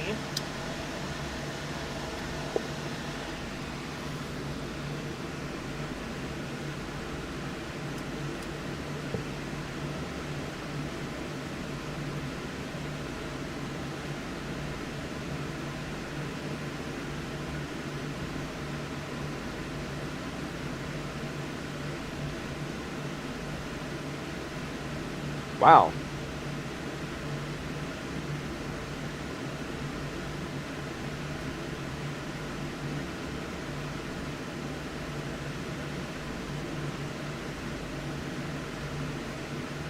Oh, did I do that? Yeah, I did that wrong.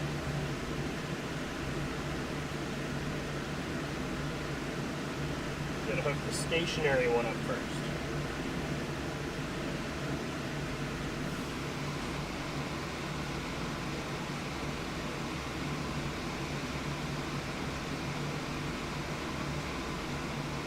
My Honda Talon intake rev video got 565 views Really? in a day. It's not bad for a day. Oh. Well, I would say considering the size of the community too, that seems pretty decent. Yeah, it's a short, so who knows who on the algorithm that got, you know. That's true too, yeah. Because I get your shorts all the time. It's funny. I'll be like watching some YouTube shorts because I go back between Instagram and YouTube shorts, and I'll be watching, and Facebook shorts too. I'll be watching, scrolling through YouTube and there's stuff. Is this a new 11? No, this is an 05 STI. All right, we should be good now. All right, let me connect. Fuel pressure. Searching. It exists. Hold on a second. Give me a second. No pressure. What? But my test is off. 1 second. No pressure. What? It's not connecting. Okay, let's dive further. Pressure. No pressure? It's that signal. It's not connected to that wire. It's not punctured that wire. It's gotta be that one. There, yeah, see, that's the one. Did you get pressure? For a second, it's gone again, but yeah, it just popped up and went up and down. Oh, it just squeezed the wire to the side because it's too big. Oh, that's the 5-volt supply. Yeah. Yeah. So that's a 5-volt supply for all our sensors. So, what I might be able to do.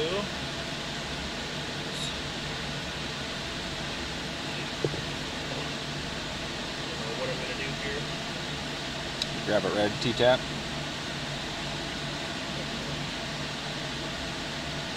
Well, I need the spike to not roll the wire off. I need it to go between them. Right. Because this is a little big. Try to roll the wire.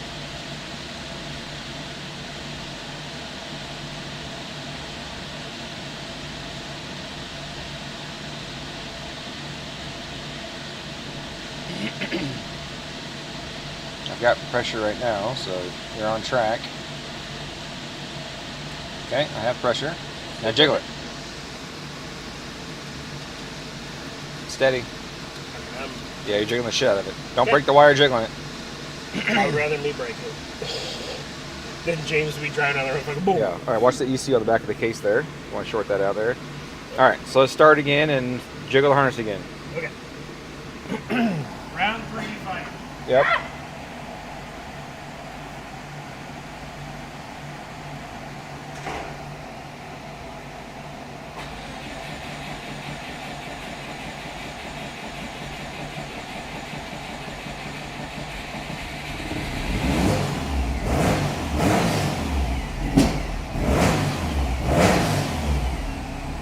So you're loaded up. That was. Got one of them fancy intake backfires. Yeah. Smell of fuel. All right. Commence jiggling.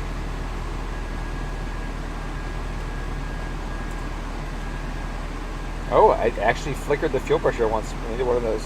Right there. Nope, something else. Well, it could have been ethanol too. No, fuel pressure jiggled.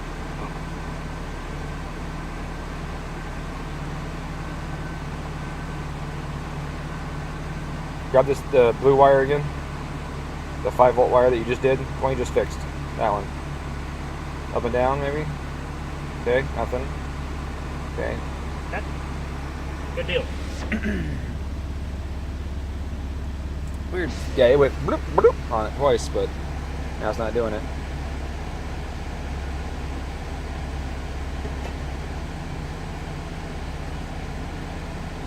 Okay. See how she goes. All right. Thank you.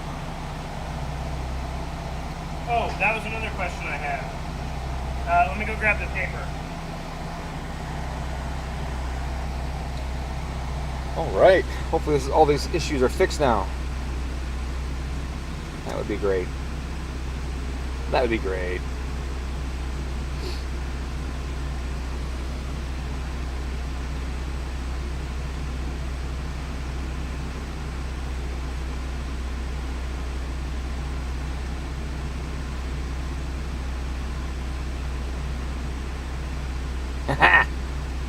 Ha! My shorts.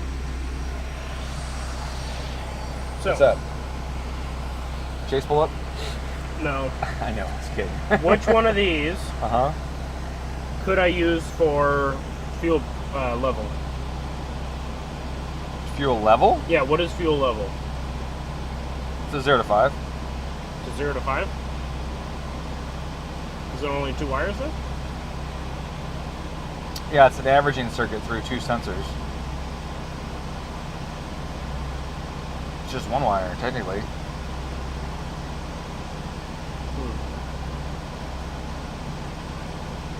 I don't know where the 5 volts comes from on it. If it comes from the cluster, you gotta use one of the 5 volt outputs in the thing. But if you go to the factory wiring pin out, Yeah, that's nearly impossible to find too. the one that's what's it for? For the dash. For the factory one? Yeah, this is the Strata dash. No. That's what I said. If you go to the factory wiring pin out, and look at the factory circuit, if you go to the ECU, Oh, okay. So if I go to all that, I see what you're you'll find out what the circuit looks like, how it makes it to the cluster, so you know which wires to tap, and then what the circuit's supposed to look like. Okay. So, if we go, Because other dude refused to check his work too. He would just go, oh, yep, it's the brown wire, and then just move forward like 100% instead of double checking that that's the correct wire. yeah. And I asked him when we were working on this, like, did you check that wire? Yes. Yeah, are you certain? Okay. Yeah, he never did that. Okay, so this is what year is this car? 02? 03? 02, 03, I don't remember exactly. I'm sure that part's the same. Damn it. Okay, so first thing I want to go to, Wiring? yeah, but I want to go to, not wiring though. So first I want to go to the engine. This one says STI. But for that year, it should be the same, right? For most of it, yeah. So, They would have the DCCD wires and some other shit like that. But right here, I want this one, the control module IO, because they usually have fuel level going to the ECU as well, Really? frequently. So we'll double check and see if they have it here.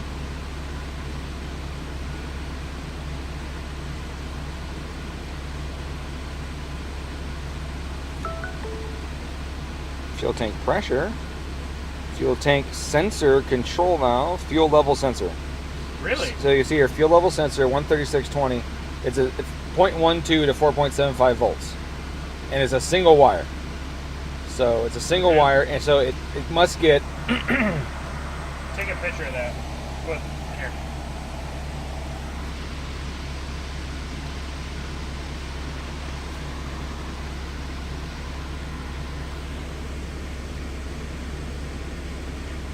On 3620, which is the one on the end. Because I can take Canon. Oh wait, but- that's an STI. That's 04 STI, so that's wrong. All right, we go backwards. Let's go to 0203 or 0102. Let's do that one.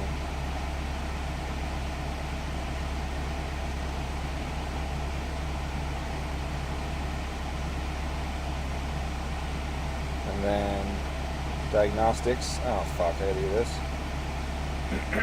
Sometimes they get a menu here. There we go. And here.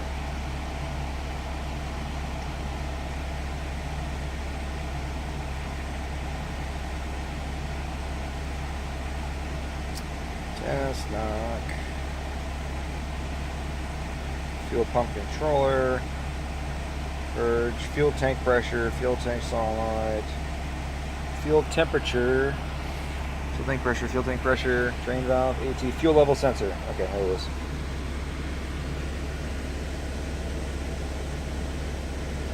Okay. 135.25.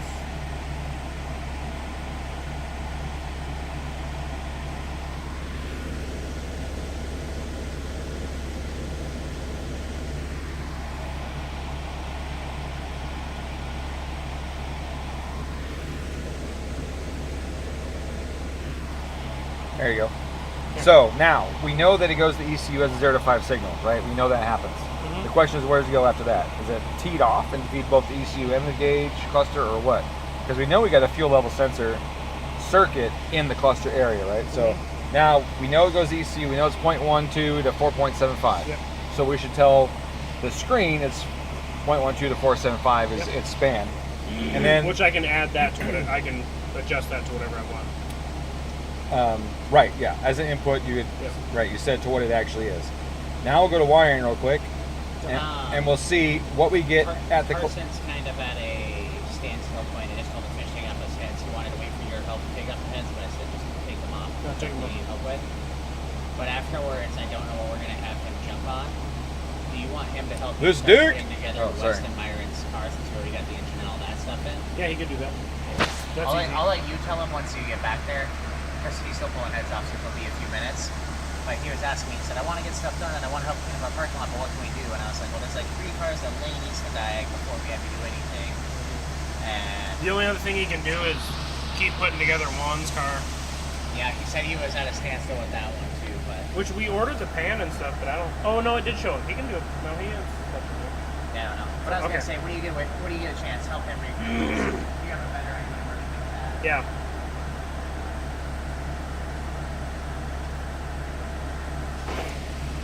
So this shows fuel gauge. So there's power right here that feeds all these things, right? Mhm. Goes to the custom CPU, and then down here to fuel gauge module to ground. So it's separate from the ECU.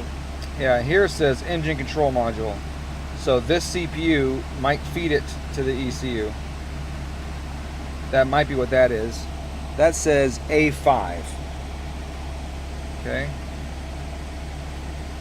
Oh, okay. So the ECU gets it from the dash. Right.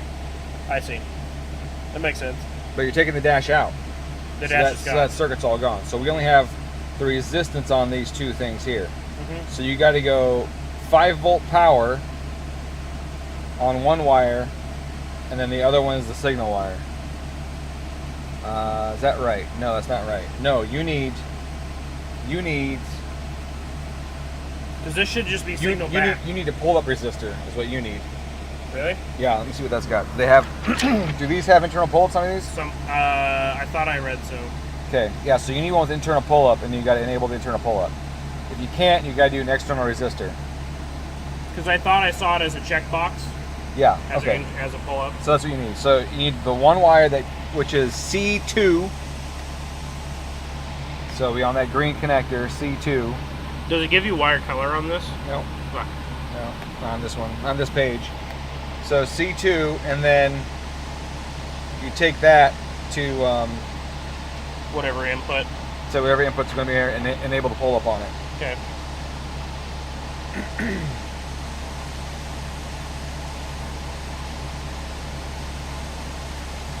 Yeah, the behind the dash wiring, I pulled it out so I could see what was going on, and it looks just like that ECU down there.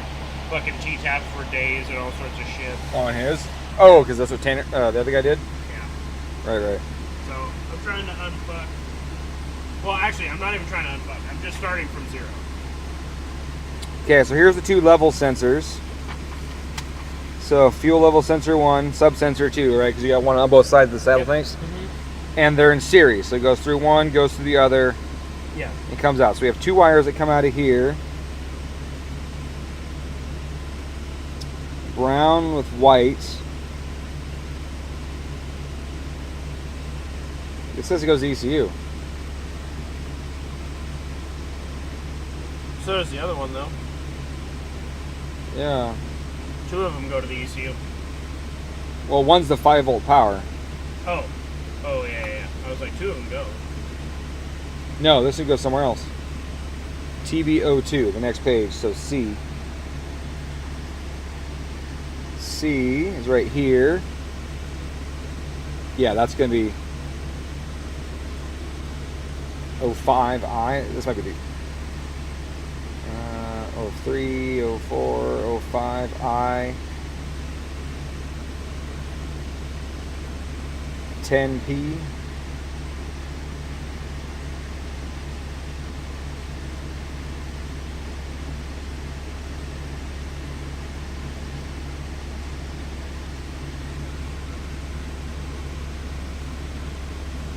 That's a ground. Wait, hold on a second. Okay, so that's the ground. All right. So that's saying basically then, if that's the ground, then the ECU is the same way. It's a 5-volt with a pull-up. So the factory ECU is a 5-volt pull-up?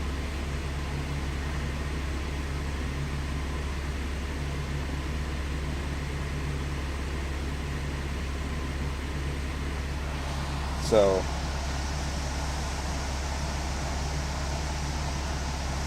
yeah, so one goes to ECU. Does that match? Yeah, B25 through the sensors, and the other side is a ground. So that means it's got to have a 5-volt pull-up on it.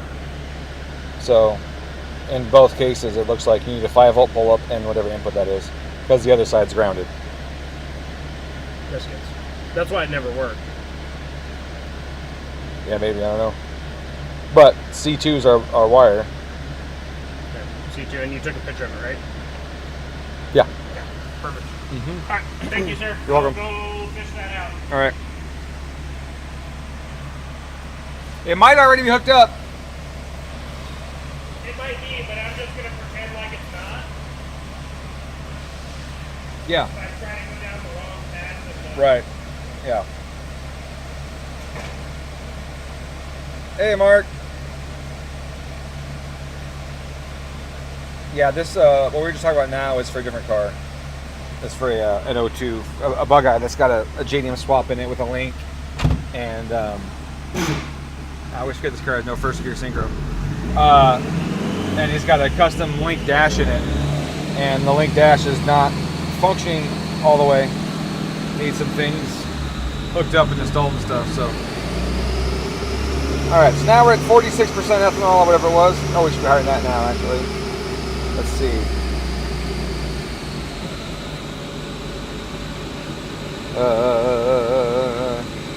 12.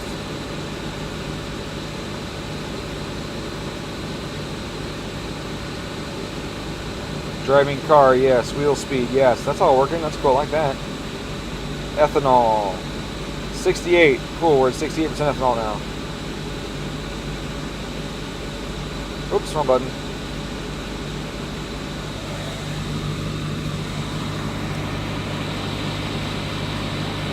It's not 90 here anymore. It's 85.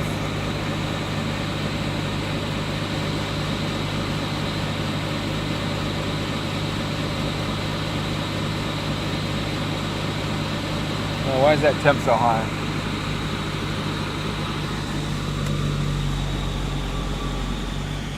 Oh, that fan's off. Okay. We're gonna do a pull here in a second. Just gotta turn this fan on. While this air temp was really high.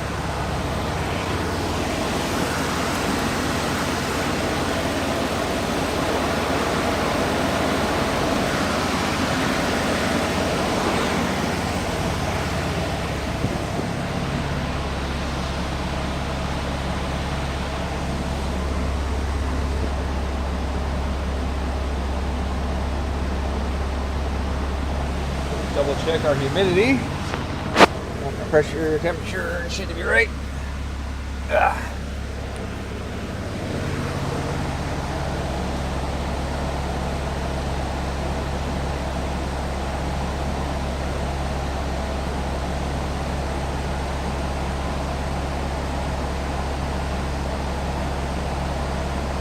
It is 33, okay?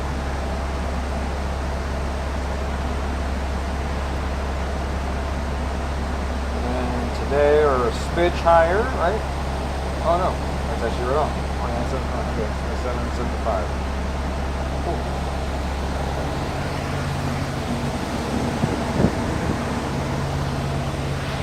Keep this together.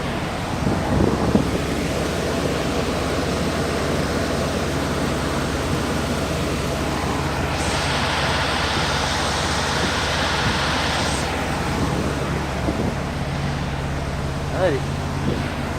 There we go. Got all the weather accurately put in there.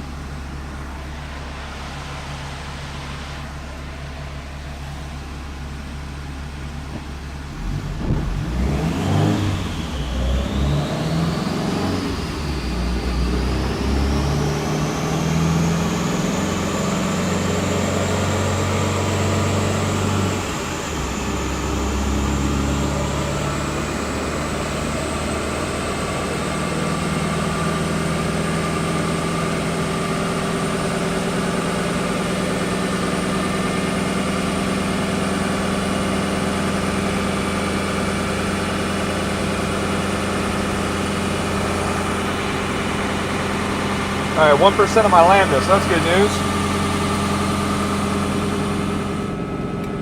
I'll take 1%. Now 20%, that's not good news. Okay. Oh. She's gonna be on a rip.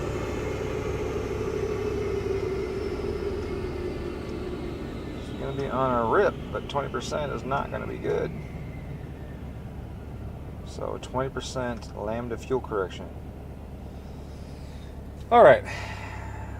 Pressure so far was good. That wasn't high enough in the RPM to know. Okay, air fuel didn't get lean because my correction had the ability to add 20%. It started to go a smidge. I got here, see about 1.5% lean total, 2%. But it's adding 20% to the fuel correction. That's a lot.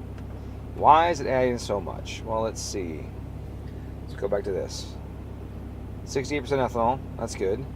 Fuel pressure was good. Yeah, fuel pressure was good. So is my VE suddenly that far off? Like, that is really far off. That is really, really far off. Why would my VE drastically change that much all of a sudden? So let's go to my fuel mains. Make sure nothing happened. Make sure I didn't click something when I was struggling with it earlier or mess something up. This is all right. 10C08. Okay. All that's good. Fuel main's good. Let's go to multi-fuel, because now we're in the ethanol side of it. So let's go to multi-fuel. That's good, that's good, that's good, that's good, that's good. That all looks fine. Okay. My blends, we're over here. Yeah, because we're higher up. I like that. That's good right there. Interesting. Okay. Well, let's see. What else do we got? Let's go to fuel.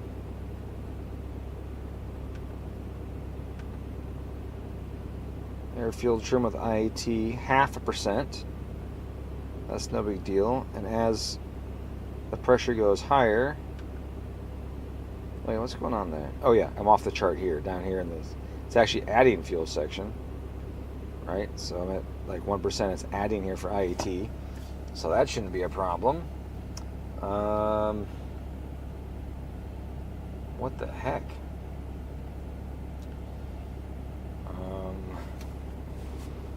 All right, well, let's look at the VE curve right there. See where we're at. Okay. Actually, it looks like I can see that being low. Yeah, it should be a little higher than that. 20% though? I mean, we're low enough RPM that manifold pressure might still be higher than exhaust pressure, but man, that's a big jump. That's a big jump. But I'm going to do it. I'm going to add... Well, I need to add to this whole table anyway. As you see, it's low at idle now because we moved this guy a little bit. So I'm going to multiply the whole table by a little bit first. So we're going to need that. Well, that's 6% across it right there. That's not going to be enough, though.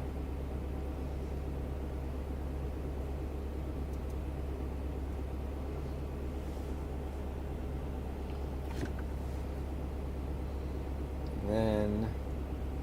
I don't know how it's going to behave up here at the high RPM, so I'm going to add this to this whole section here, another 5%, and then do a pull and see how it traces out. So I want to make sure that I don't have it fall lean on me on the top end. Okay. Now my table 1 probably needs a little bit here too. It's going to be... I haven't gone here in pump gas. I was a lower boost on pump gas, I believe. So I do have a high... what was I going to say about that?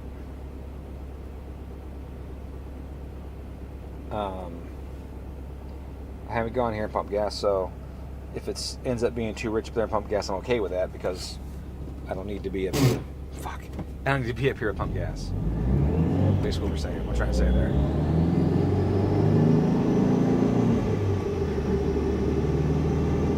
We got a rich spot in here that we're passing through.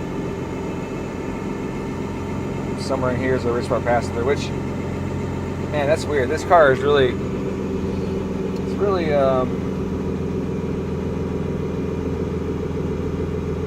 changing from one pole to the next.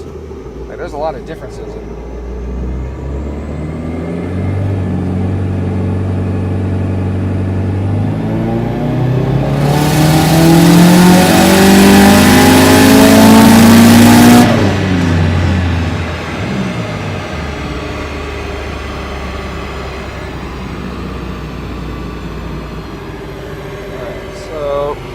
wasn't as happy as it could be, but air fuel stayed on track, so I stuck with it. Pressure drop though. Pressure dropped, and that's why injected duty cycle maxed out.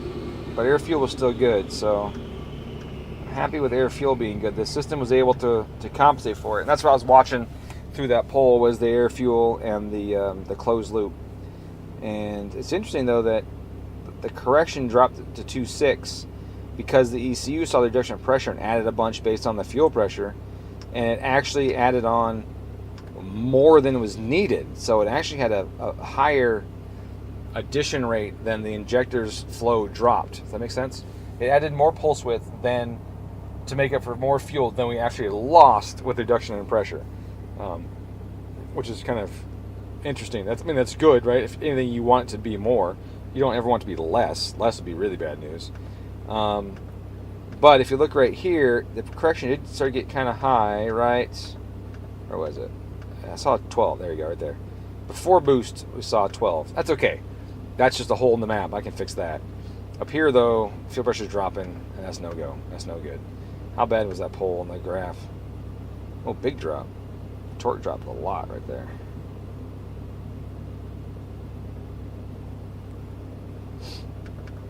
Big drop in torque. And then fix that. Yeah, look at that. That torque drop.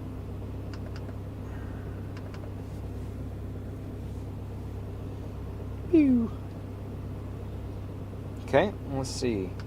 We know we lost fuel pressure, but the fuel stayed okay, so we know that. We know boost looks really steady.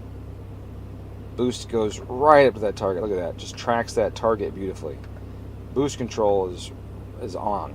That is on point right there. It just boop right in there. So we're good there. Okay, so boost is beautiful. Fuel was good. I mean, despite the pressure not being on it, but the actual fuel at the engine was good.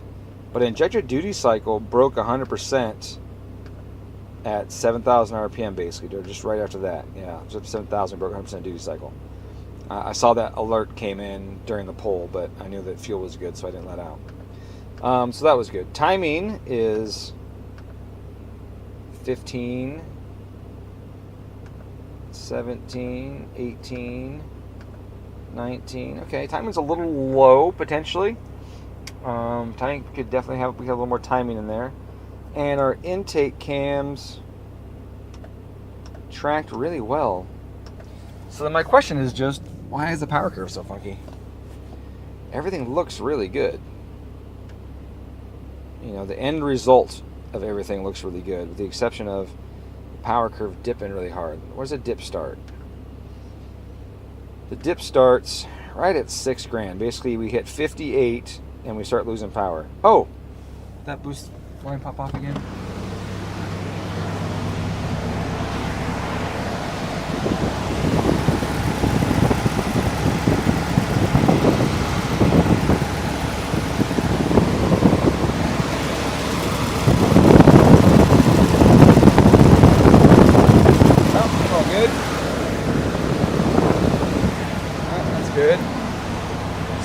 BOV line didn't pop off before. If you weren't here before, the blow-off valve line was popping off right about here, and that was causing just enough of a boost leak to hurt power. And it was actually right about this exact same point. But no, it's still attached, so that's fine. So really, the only thing I see is that the cam timing is a little low. This is 59 here anyways. This is right where it all happens. Cam time is a little low. Timing does not go up very fast, so it definitely needs more ramp. That's not nearly enough ramp for what we have, with a 2.3 especially. So it definitely needs more timing ramp. That's a given.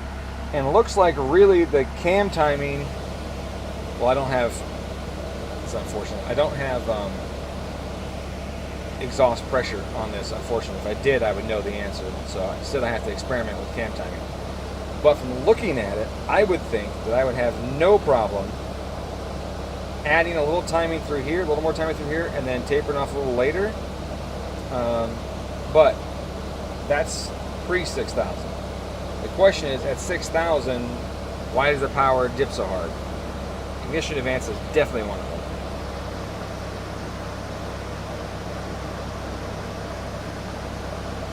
But I feel like that's more than an ignition advance on its own. I feel like that what we're seeing here is just more than that. It does kind of flatten out, you see here. So I say dip hard, really, it doesn't dip hard. It dips a smidge and then flattens out. So my guess is if I just add a smidge more timing through here, that might be enough. That might be enough to settle it out. The cams in this aren't huge, so I don't anticipate it pulling a ton of power up top based on just RPM. I would need to add more boost to keep pushing up top. I got to keep increasing the air density to get into the cylinder. And as you see here, I have like 10 degrees of timing still at 7,200. I said 8 degrees timing. A lot of these cams like that much. They don't like zeroing out until about 8 grand, but this one might not. I might have too much exhaust back pressure and I need to zero them out sooner. So what I'm going to do is I'm going to not touch timing. I know timing's an issue. It's too conservative. I'm only going to change my cam timing. And I'm going to make a big gross change. Okay, I make a big change. And see, if I just make it 0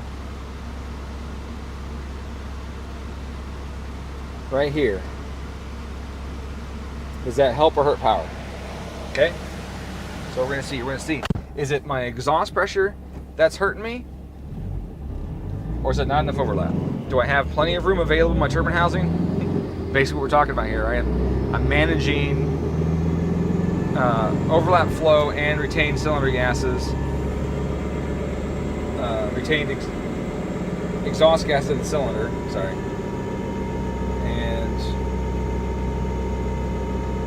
overlap makes those things worse, technically. So, let's see.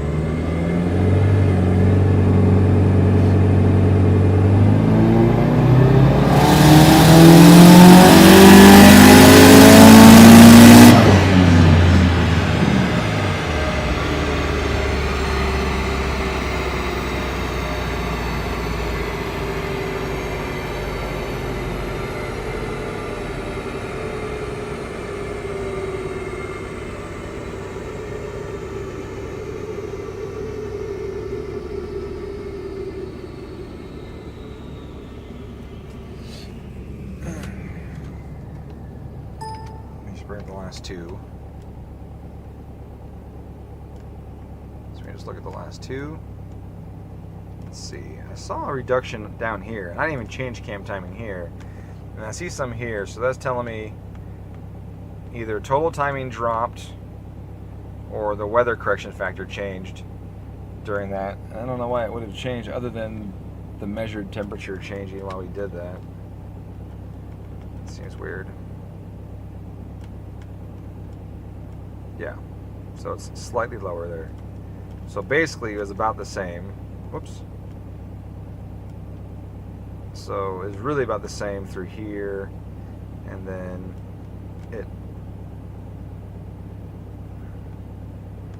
it's a little less there, and then picked up through here. So it picked up quite a bit there. That's actually a big gain right here if we think about the fact that this is the same point here and here.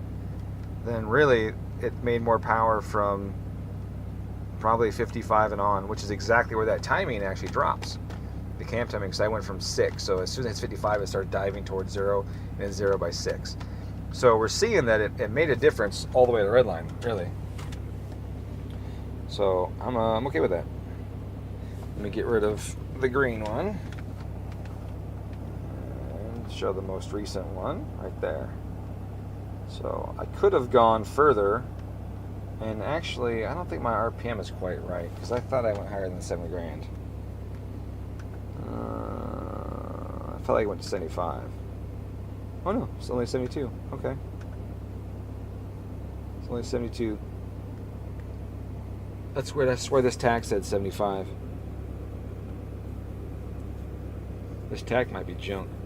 Or not junk, but just off a little bit. But I swear that tag said 75 when I did that poll. Huh.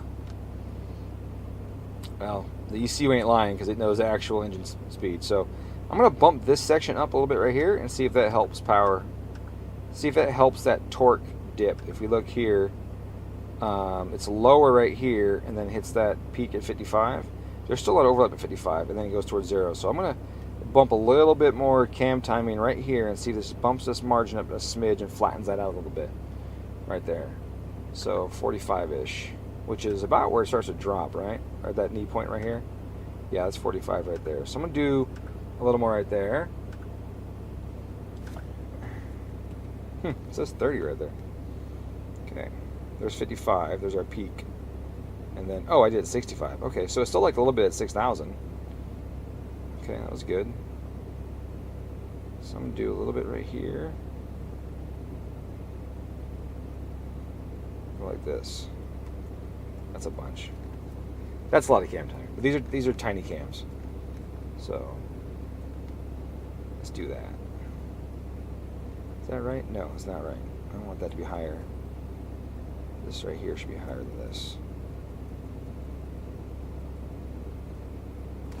Let's do that.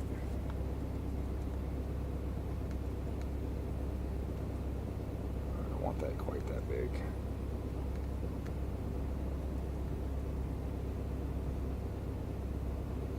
I don't like that either.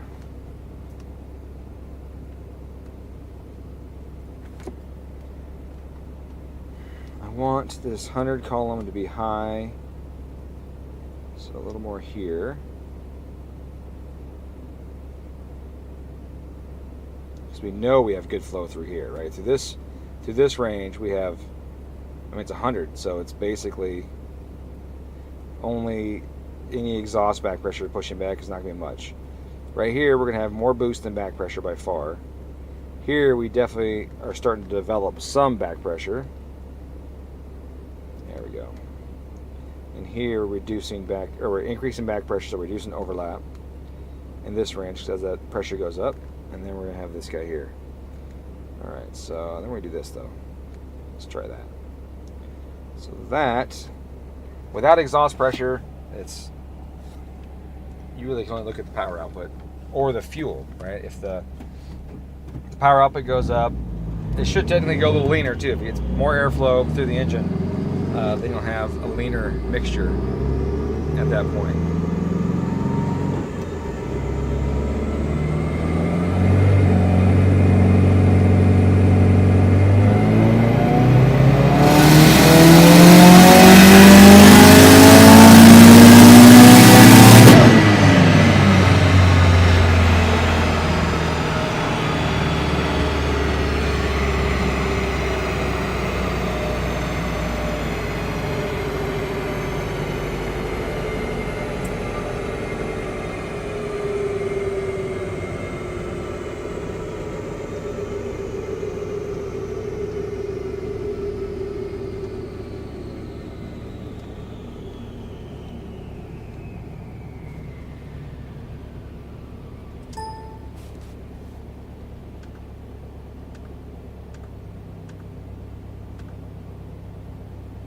There we go. That's a little better. That looks nicer. But now, the elephant in the room. The lack of fuel pressure. That's not working out. Yeah, quite a bit, actually. Injectors just touch 100%. So, not enough fuel pump. Not enough fuel pump. I think I might add a little bit of timing too, though, since I'm here.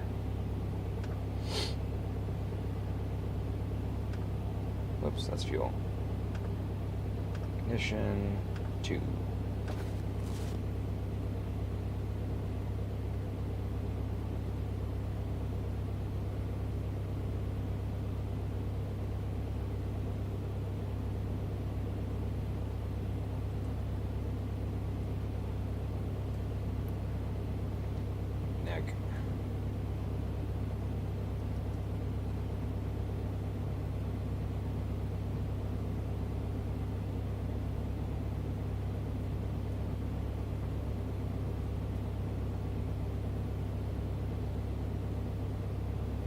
Spot there I gotta fix.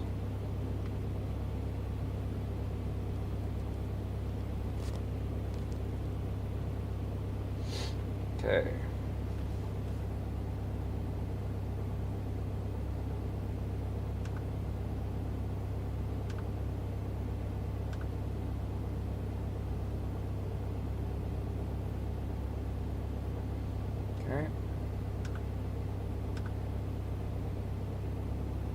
look at our boost.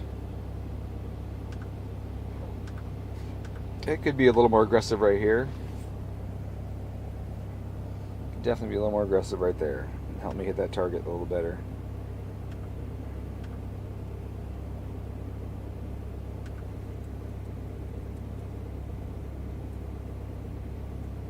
I don't know why that's low right there. Really, this should be high. This should be like 90. Like that. And then that should go like this. Like that. Which is what we're doing anyways. With the...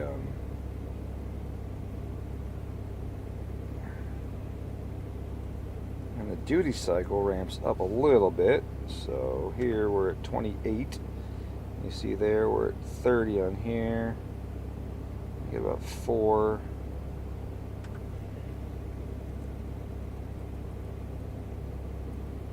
The ramp starting pretty much right at 5,500.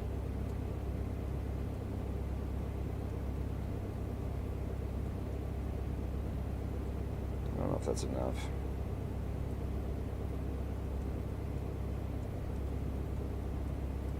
Okay. Little ramp.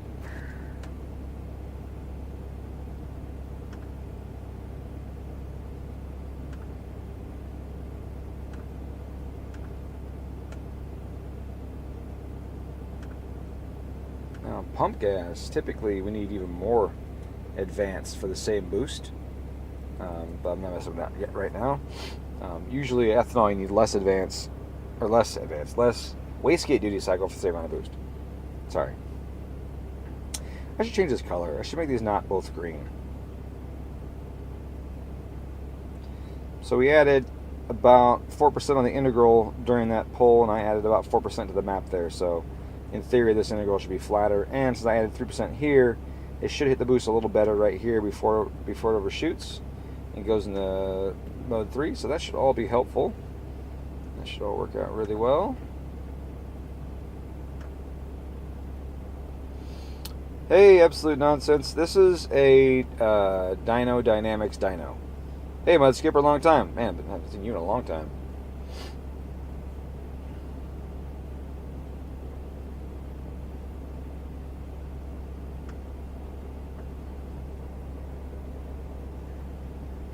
Again, this is a 2.3 liter in a 2005 STI. Well, that power curve looked a lot nicer, didn't it?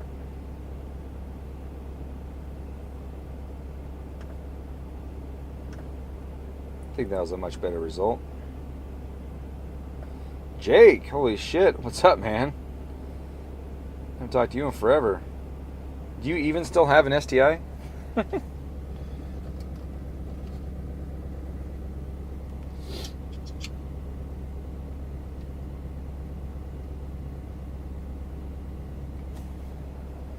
what's my timing right here? This is the timing. This is less than 4,000 area. Let's see if there's enough timing on here to create any torque. 25. That's close. This motor probably wants closer to 28 or 30. So let's give it some more right there.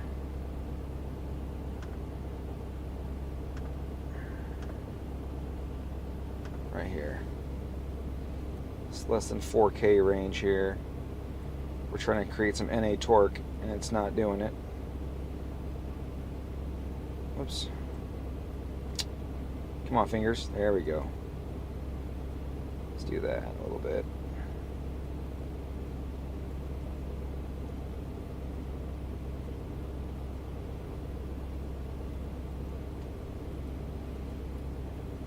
Okay. And how was it on pump gas right there in that spot? It's kind of low too. I'm going to add a smidge to that. Just this region though. It doesn't need it up top much because the pump gas is not as knock resistant. It does burn slower though than ethanol, so don't forget that part, that the ethanol needs less advance for the same cylinder pressure as the pump fuel. But since you get the option to run more cylinder pressure than pump gas, then you run more timing with it because you're further from the knock threshold. Alright. Okay, so that's good, and looks like that'd be good and safe on pump. Let's go like this right here. The timing. So that'd be 1875 on pump gas. Okay, I like that, and there you go. I see that's real conservative right there. I like that though. I'm happy with that. That's conservative right there. Ah, yeah. Throw a little bit on there too. Boop. Like that. Okay, I like that.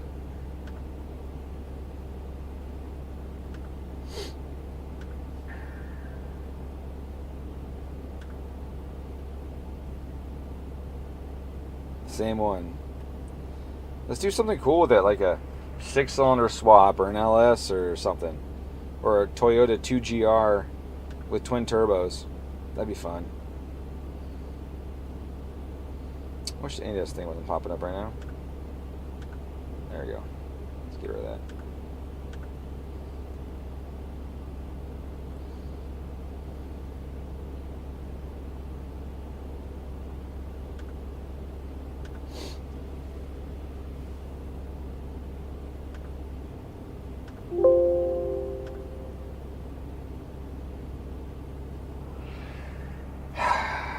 I want to do more stuff, but this fuel pressure drop is a problem.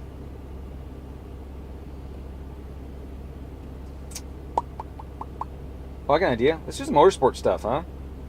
Let's go motorsports. Let's do a rolling launch control.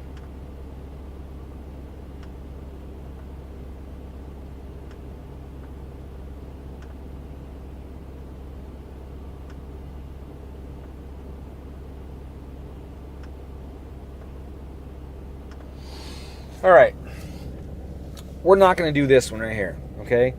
This is a stationary launch, and I want to do a rolling launch. Now, as you see here, there's no option for a rolling launch, right? So what we do is we set the launch RPM based on, so what we do is we set the launch control based on gear and speed. So what I mean is we want it to hold wherever we push the button.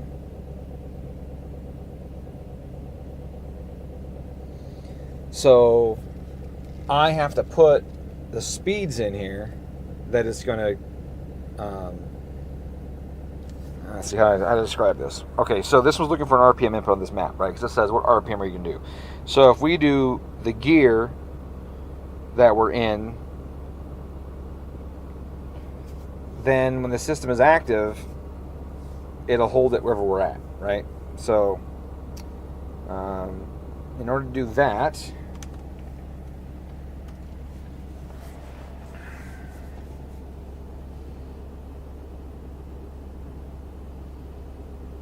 let's see, how did I do this on the link? How did I do this last time?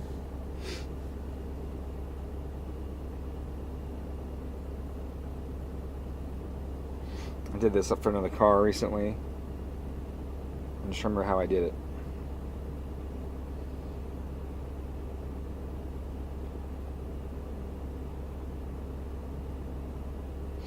Oh yeah, that's what it was. Okay, I did like this.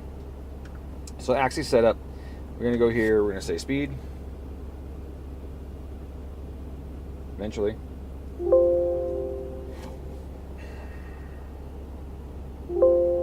Okay, so we're going to go vehicle speed wherever it's at.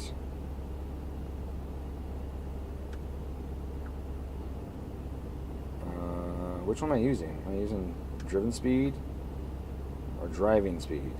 I don't know. We'll see. We'll see what I'm using. So we'll initialize this axis like that, and here we're going to do gear.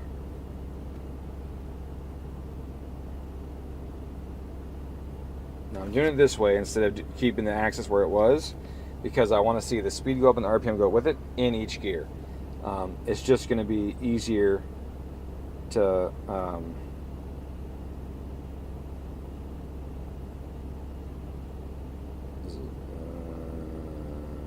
gear status. That seems weird. There we go. Okay, like that. Okay, so the gears aren't right because you see on this log it says I was in fourth. So we got to set that. Okay, now stationary, 0 miles an hour, not in any gear. I want to set the RPM to whatever it is I want to launch at. So we'll just say 5 grand. 5 grand sounds good. Now, if I'm moving at 20 kilometers, it's going to be more than 5 grand. And let's say I'm moving 100 kilometers. Well, first gear, it's going to be tapped out. Obviously, it's going to explode. So we don't want that. So what we're going to do is we're going to say 80, 60. We'll do this. We'll do 7,000 right there. And we do this.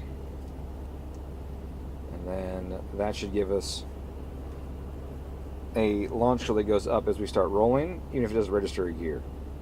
But ideally, 0 mile per hour, no gear.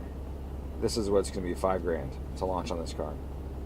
Now in first gear, it's going to be the same. We're going to say the same because it's going to be, we're doing this based on the same thing. First gear is no gear. Okay? Like that. Now second gear, this changes, right? Because in second gear, at 0, it's going to be the same speed because that's gears work. But as speed goes up, those will have, say, I don't know, it'd be around this. This is a guess right now. We'll have to calculate this by doing some tests and stuff. But it would go like this. That'd be 7,000. Now in third gear, 7,000 would take us to maybe this square right here. Okay, this is how you cheat it. All right. And then in fourth gear, 7,000. Well, we know what fourth gear is 7,000 because we were there. We can actually take this to 7,000, and we can input this whole table right from this log. So this here is 7,000 in fourth. Now, unfortunately, that's in between speeds, so that's kind of a bummer. But it's closer to this, so we're just going to say 72 here, and then take that. Let's put it right in the middle of a square. That'd be better. Better if we did that.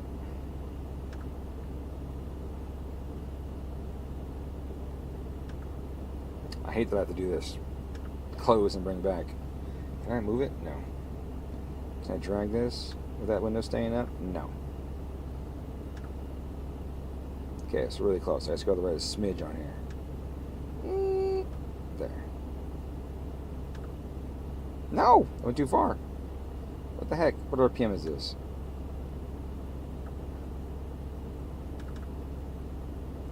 Okay, so this is basically 70-50.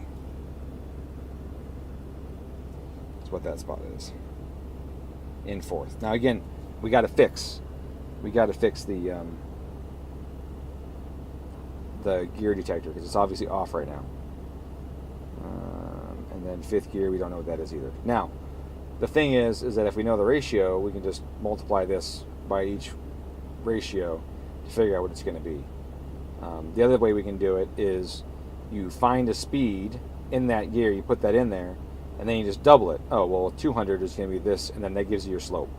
So, I'll demonstrate that. That's actually the best way to do it. So, I'm going to go to fourth gear at 62 miles an hour, which should be 100 kilometers, because this is in kilometers. Keep that in mind. All right. So, whoops, that's a dyno pole. That's the wrong mode.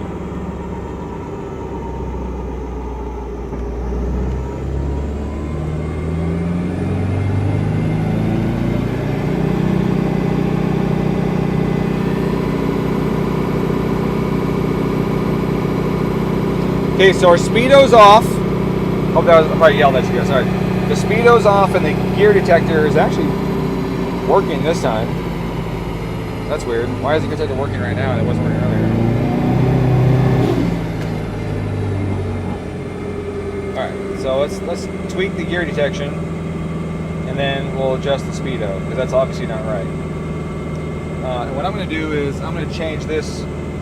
I've been doing a lot of kilometer stuff. I'm going to change this to miles per hour so it matches the dyno just so we can get it better, get it closer.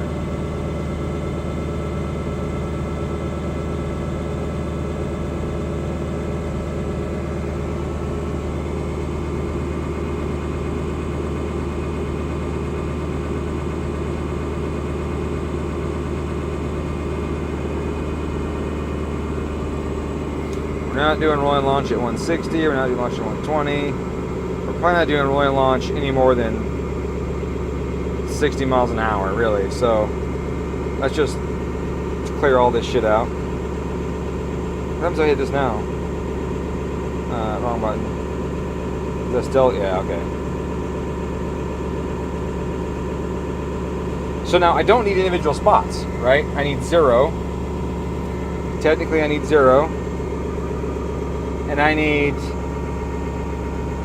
basically 40.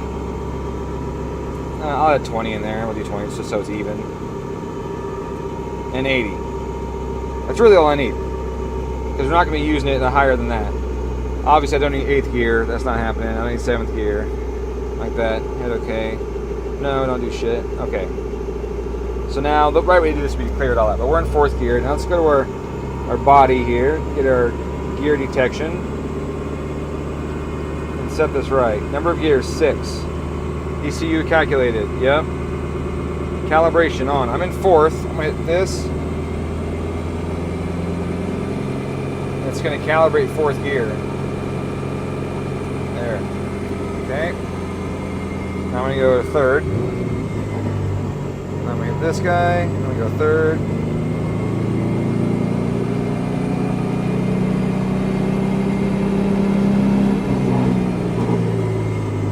Okay. I'll skip too many gears. I don't think he should be doing it in 5th, but I'll set it in 5th anyways.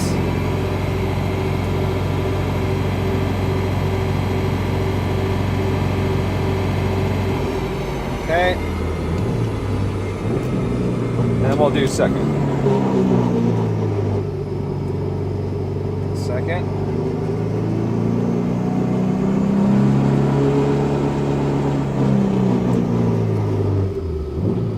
Boy, that diff is angry. Okay, let's do 1st.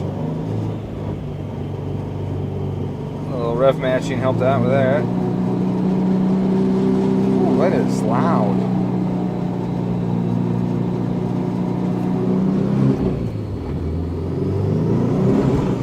Yeah, it's 1st and 2nd are noisy. I don't know who built this training. Woo, that's some noise. Okay.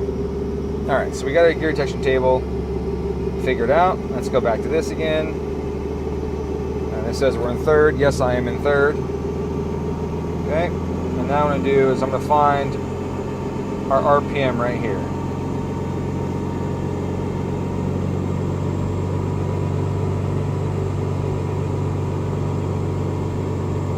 Okay.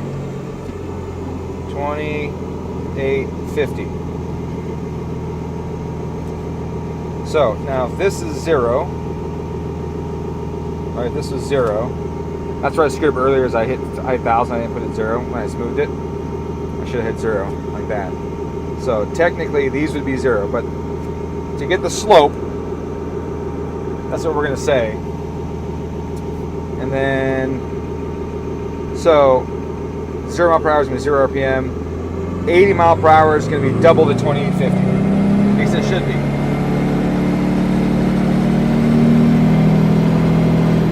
I got the Dyno controller stopping it at 60.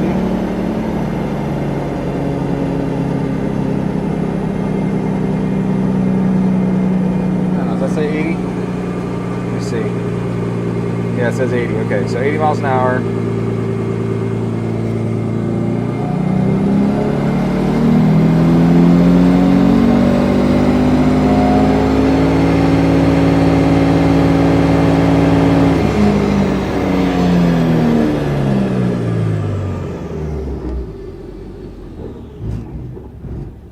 Okay, I just realized what I did wrong. I forgot to set the speedo to be correct. So the we're basing it off of this one. I based off of the indicated speed, and this last one I tried to do it off the dyno speed, and that was stupid because obviously that won't be the case. But as you saw, when I got the dyno speed of 80, it was way above the 80 on that right there, 80 on that map. So clearly, this should be 28. I'm in the middle, or 57 right here, and it is. So I can try and correct the speedo in here, which I probably should, and then redo these. But anyways, what I would get is I would get 2850, double that because I doubled the mile per hour. That'd be 5700 right there, and then this guy would just be a interpolate because that's what it's going to be, right? So then there's this one. Then I can just take it, and if I could do 80 in a second, I wanted to do that, I could, or I do it again, do it in 40, and then double it, and I get that RPM there. And so what happens now is, now I'm telling it is that my launch control is based on my gear. So whenever it activates, based on the gear I'm in, that's where it's going to hold, right? So if I'm doing 40 and I'm in third, my mile per hour or my RPM is going to be 2850. I hit the button, that's where it's going to hold me. So what this does is this gives us a rolling anti-lag based on gear speed, and since I'm in gear 0, a stationary anti-lag, or not anti-lag, a rolling launch control and a stationary launch control at 5,000. That's all I was trying to do. I made it way more complicated initially by trying to show you, but anyways. LS sounds fun. Yeah, it'll be rear-wheel drive though. There wouldn't be room for an all-wheel drive in that. You couldn't do all-wheel drive. There's not enough fucking space. I don't think even a Trailblazer. I know a Trailblazer SS would probably be too big. So it would. I think we were stuck with rear-wheel drive. Not that I think we're stuck with rear-wheel drive. So okay. So that was third gear. Let's do first gear. Let's do first gear. 20 miles an hour.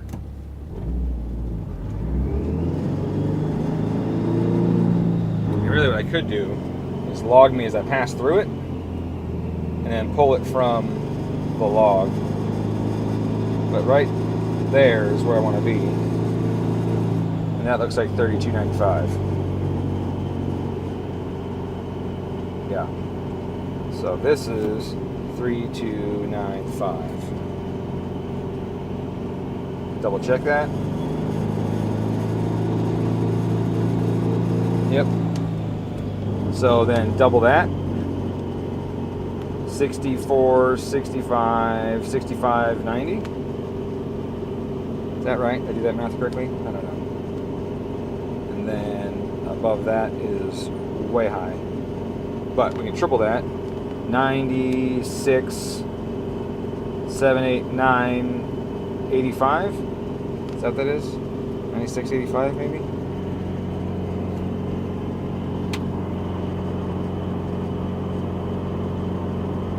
3295 times 3, 3885. Oh, I said 96. 1, 2, 3, 6, 7, 8, 9, back 8. Yeah, okay. That was right. Yeah, 98, 85. 98, 85. I'll probably said it out loud and then at the end came to the wrong conclusion, even though I was doing it right. 590, that's right, okay. And this, I'm just gonna say 9,500, even though we should never fucking be there. We'll go on the rev limiter long before that happens. Okay? And a second.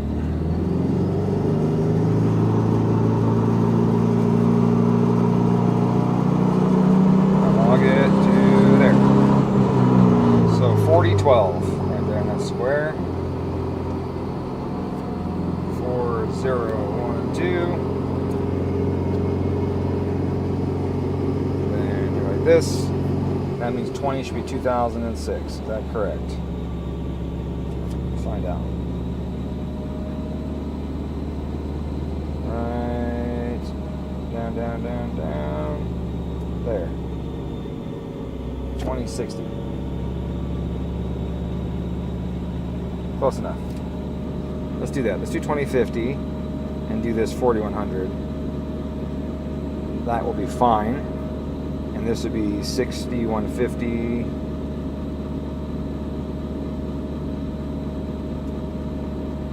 Yeah, and this would be 8200.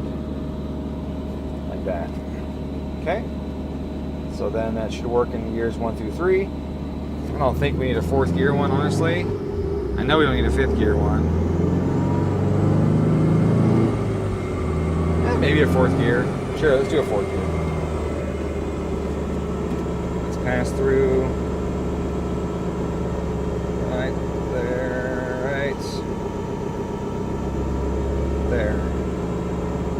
158. Yep, that looks good.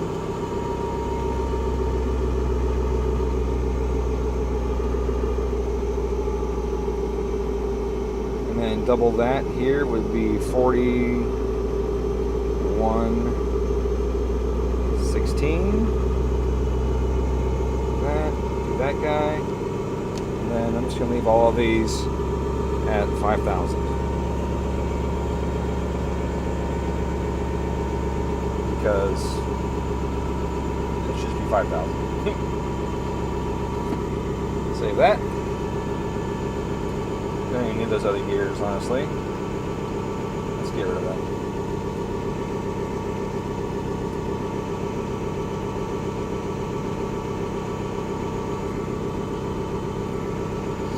Okay, now we're going to launch ignition. That's fine. Limiting, ignition cut. Ignition cut's the loudest.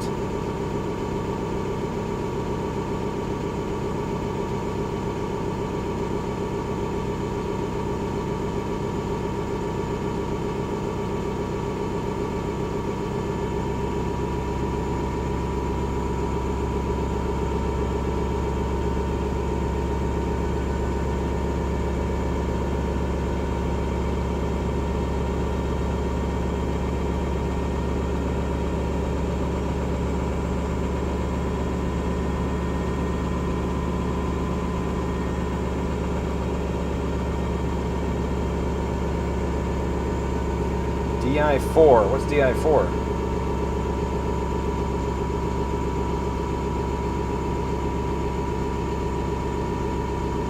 Multiple. Oh, what are those multiples?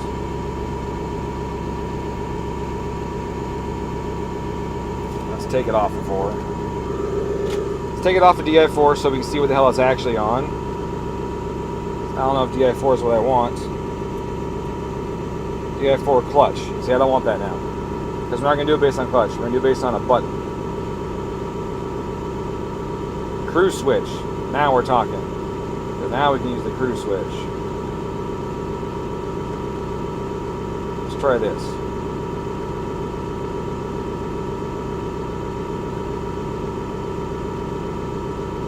Now let's see if it's the right direction. That's the question. Is it the right way? This one. Here, and on the motorsports, launch limits, nothing.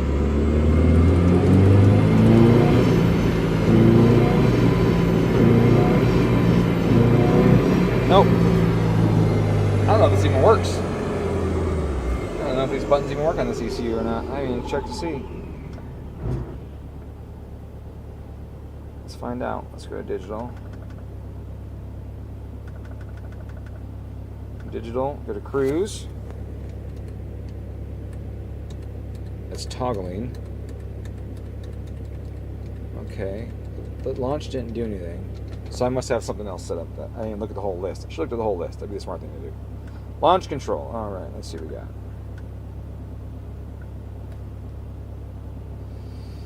Disarming speed. Well, let's see if we don't want that. 155, okay. TPS activation, 25. Arming time, okay. Fuel trim table, okay. Retard, launch, advanced mode, all that looks good. Okay.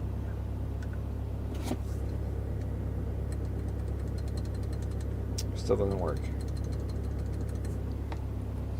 Okay, so let's change this. Let's go. Virtual aux 4. Why not?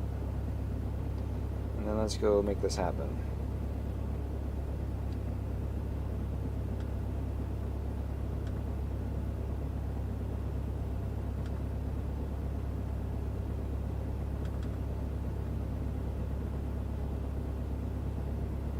I'm only using Virtual aux 8, aren't I?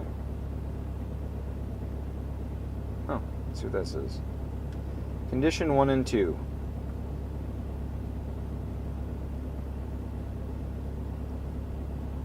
throttle less than 1%. Oh, okay. Oh, what are the odds of me picking 4, the one I've already used? Okay, let's try 3. Let's put a 4 again real quick. 4 is actually my overrun trigger. Label, overrun trigger. It's a thing I set up before. I didn't show you guys that one. I'm not gonna. Okay, let's go up with 3 then. Up with 3. This is gonna be launch control, launch trigger. Okay, I want to go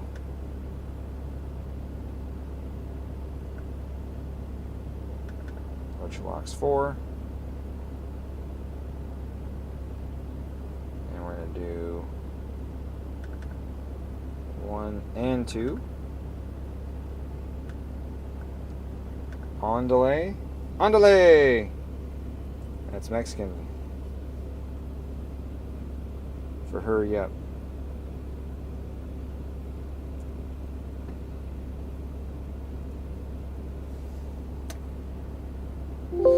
Oh, I hate how slow the software is sometimes.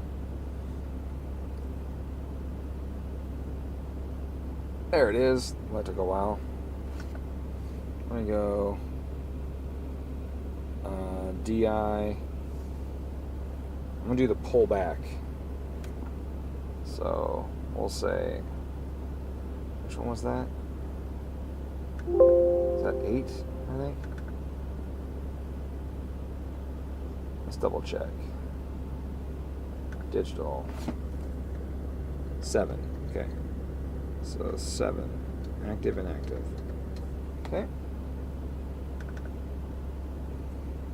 Really what I should do is 1, 2, and 3 if I did this correctly.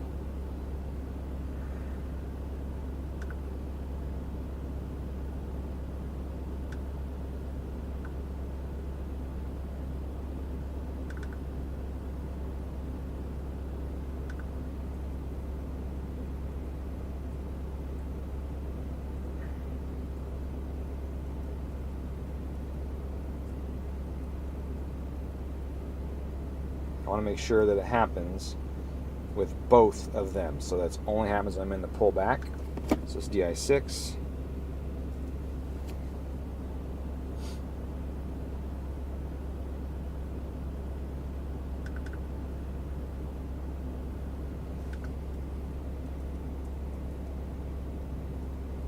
Okay.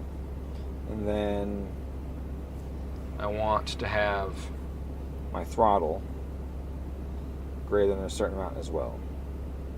So we're going to go TPS.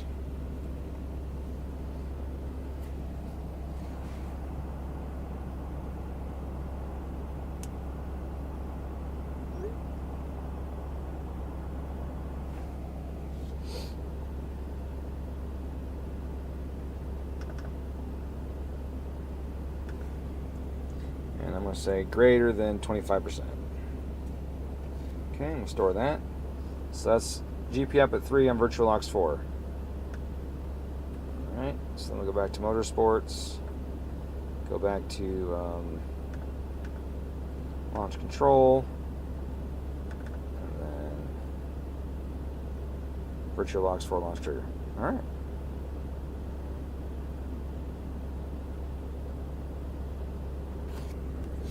Okay, so let's go back here. Those go Motorsports. If I can work, let's get it going.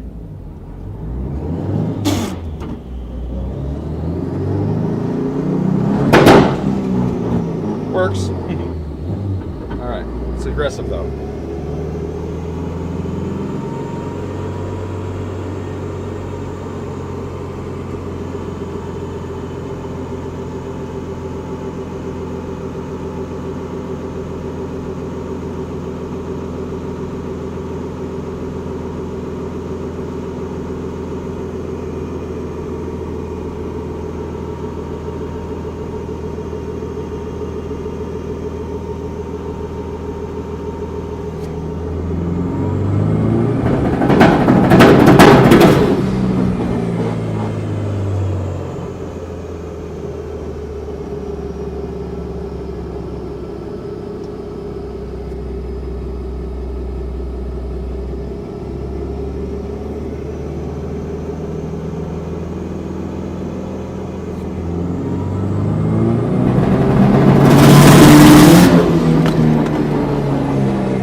closer.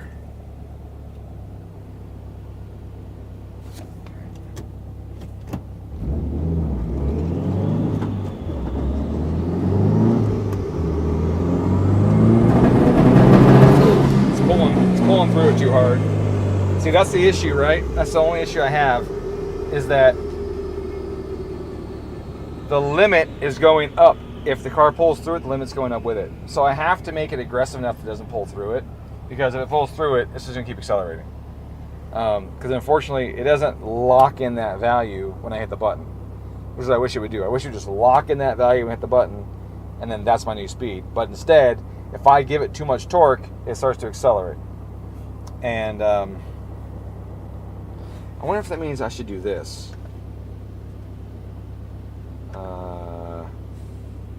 5. Does 5 work? No, 0 works. All right, let's see what happens. Maybe this is what I gotta do. Although the hard limit might need to, that might not work. I might turn off the hard limit.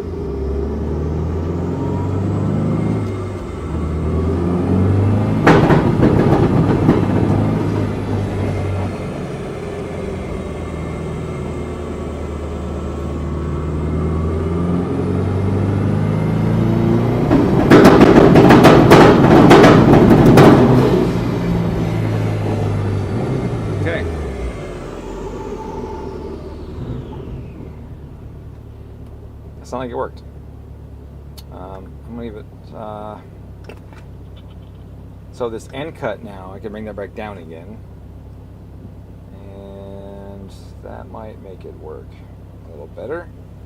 I don't want any initial cut. I'm relying on the timing retard there. I'm relying on the ignition retard to pull back the car.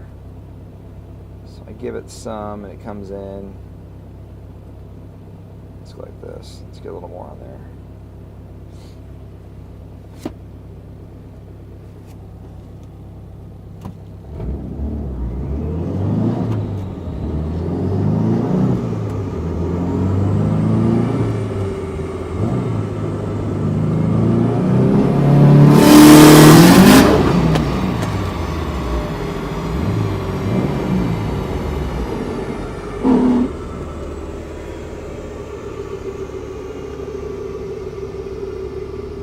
Worked. Still crept a bit though. Still crept.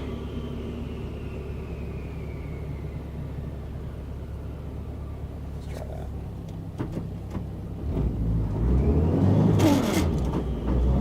This box needs rebuilt bad.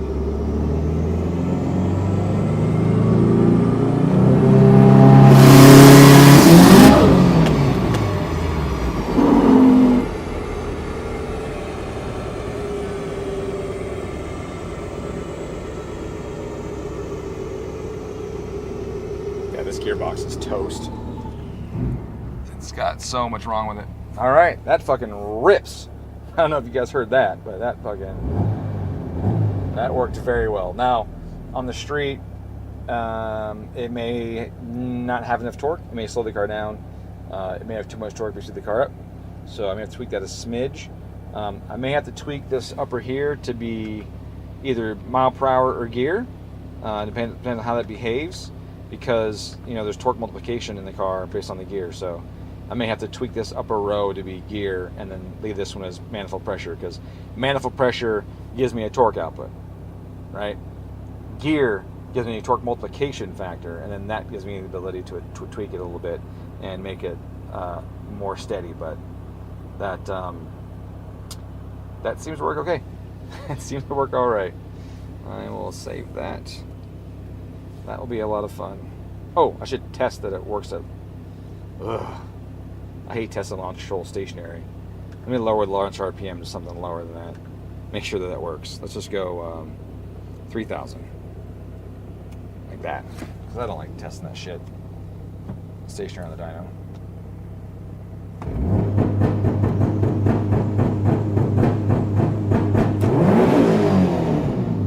Yep.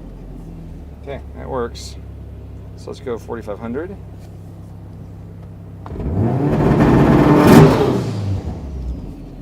That will rip. So 4,500 is all we need there. Okay.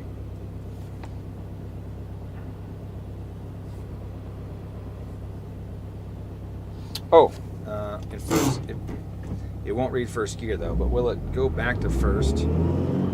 Zero goes to speed goes to 0, or does it stay in there? Okay, see now look at that. Oh, there it goes. There's a little bit of a decay there. So, a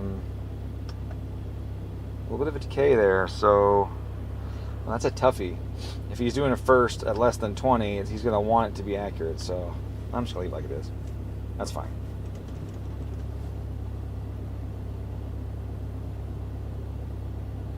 Alright, I think we're golden. I think we're good. That sounds like it's going to be a fucking party for sure.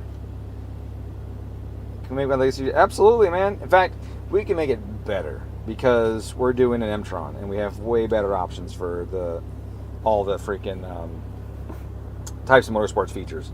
Don't get me wrong. Link, you cannot beat the Link for the money. Like, it is by far, for under $2,000, it's the best system you can buy. Hands down. There's nothing that compares.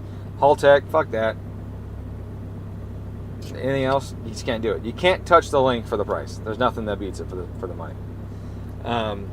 But for the features and the price, now it's M-Tron. Nothing touches the features of the M-Tron for that money. The closest thing to an M-Tron is a Motec, and those are way more expensive than the M-Tron. So, AC works. Want to check that real quick?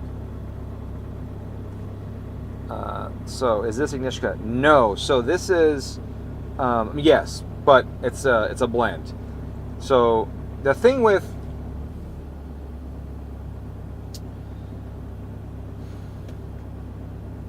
you always want to retard first, going skits, or like schizophrenic or something. So you always want to go with retard first to reduce the torque, because the idea is if I have to cut fuel or ignition, either one, I'm taking away the energy that creates drive pressure, right? I'm taking away the energy that spins the turbo. And so if I do, say, just a fuel cut, no retard, no ignition cut, I do just a fuel cut, you won't get any boost. It'll just sit there and go at the RPM, and you will have no boost, maybe a pound or something. So what I have to do is I have to ensure that I'm still creating the energy that's needed to turn the turbo, right? Spin it. And the only way I can do that is if I burn air and fuel, right? I got to combust air and fuel, and I combust more of it to get that thing to spool faster, so I can combust more of it so I can spool faster, right? That kind of thing. And so if I do a fuel cut, I can't, there's nothing to expand because I've killed it. I've taken the fuel out. Without fuel, there's nothing to expand. Now, there's no expansion to couple without fuel. So then what do we do? So what we do is we first lower the torque of the engine. If the engine makes no torque, it doesn't accelerate. That's the first thing. Now, what I'm doing is to do that, I retard the timing a bunch. And if you look at that table that I had there, I retard. Maybe the table is being blocked because I blew this thing up so big and never shrunk it back down for you guys. Yeah, I'm a dick. I'll show you here. So this here is the retard table. That's why I named it Dominic. No, just kidding. This is how much time we're pulling. Okay, so I'm pulling timing with manifold pressure, and this might not be enough up here, honestly. And and so what that does is that reduces how fast the engine can accelerate, and that's the key, right? If I reduce how fast the engine can accelerate, then I get to spend more time feeding it air and fuel. Just feed it air and fuel. Just keep on feeding it, and then that air and fuel combusts late. That's the key also, right? It combusts really late, which is why you have no torque. But if we do it late enough, it'll actually burn as the exhaust valve is open. And you'll have this big rush of hot air and gas going out the exhaust valve and into the exhaust pipe, heating the exhaust up a ton and getting the system to go. Now, you keep doing this over and over and over again without any time for the valves to cool and the header to cool and all that, this shit's going to be glowing red. In fact, I'm curious how fast that can happen. I should get one of the guys out here to put a camera on that header and see how fast it goes red. Lane!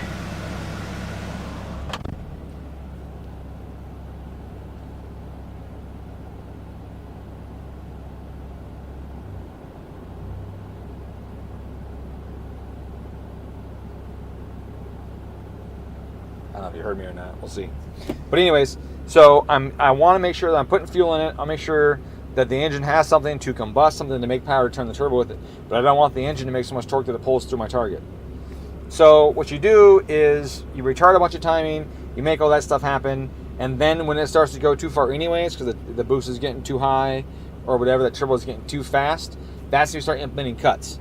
You start putting cuts in, and those cuts reduce the energy or control the peak amount of energy that is available for combustion. So if I cut 35%, then as I approach my limit, it cuts 35% of it. I've pulled a third of what's available out of it. And so that's where the hard cut and soft cuts come in. But because I'm doing this the way I'm doing it, it's the hard cuts, soft cuts are a little funky. So right here in this map, you'll see if I enable it right now, we'll pull 20 degrees. But if I give it enough throttle to enable it, it's going to pop down into this 34 degree area right here-ish, somewhere in here. I'll show you. I'm going to pull back the activation, but nothing happens because it won't have to go more than 25% throttle. Now I go 25% throttle more. Right there. I let go of it like a dummy. I should have go to the throttle first. But you can see manifold pressure got 29, but that's map, so that's 15 pounds basically. I got like 50 pounds of boost on it, and you saw it pass right through here. So I was pulling 48 degrees of timing, and it was still ready to go. It was it accelerated a smidge, as you saw, pull through the smidge. I was on low gear, and it's kind of expected. And then as it got closer to my targets, it starts to cut. And like I said, I put it at 35%. That might not have been enough because that didn't seem to pull quite enough, in my opinion. Let's go at a 40%. Let's go 42%. Why not?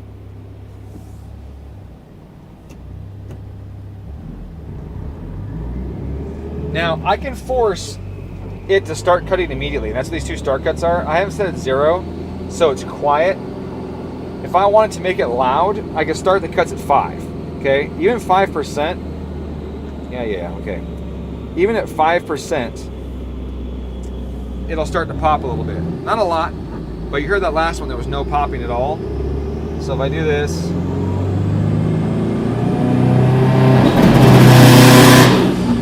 you hear a little bit of popping going on there.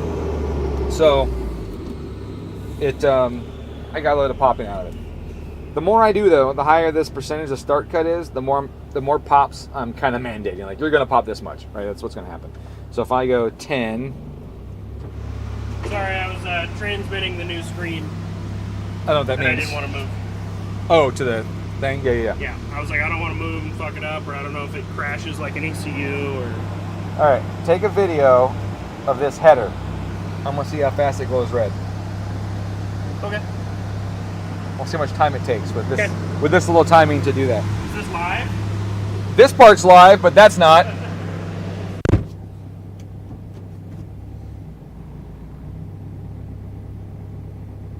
Oh, he's going under the car? Oh, that's brave.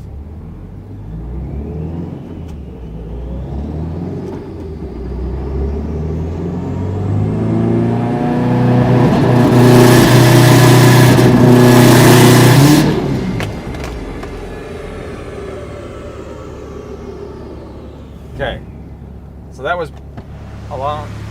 Quite a while. Did it? Okay, that's cool. Yeah. It's an agency, so it's pretty thin. I mean, it's thicker than the Tomei. It is. Can you see it? Oh, okay, right there. Relatively, they're on the thinner side of manifolds. Right.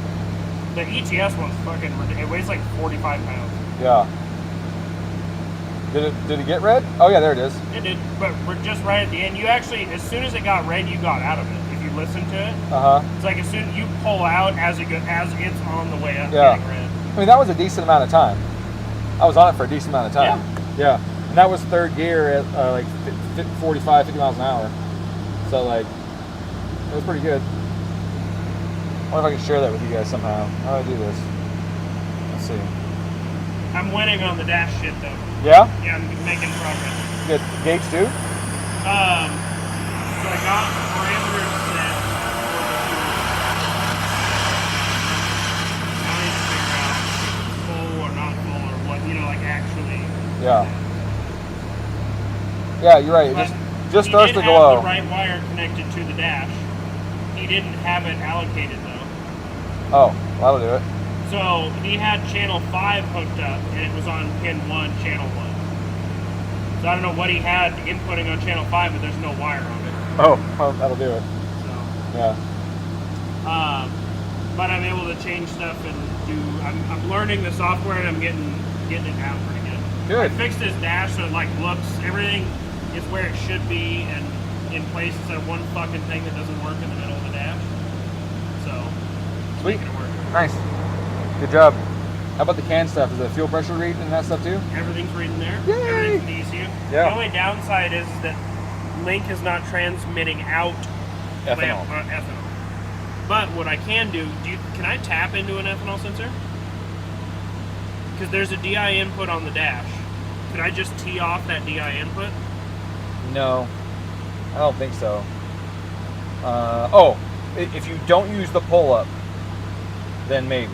Because you don't want both of them put pull-ups on the circuit. You only want one of them to display voltage of the circuit. So Do you have to have pull up on a DI?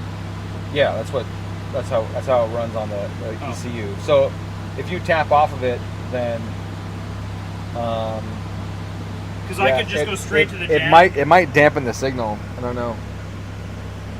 Because that's what I'm trying to do next. Because I can hook it directly to the dash. Like if I just wanted to run ethanol sensor direct to Link's the dash. not outputting the ethanol. Uh-uh. That can't be because I have. It's in none of the ECU parameters that I could find.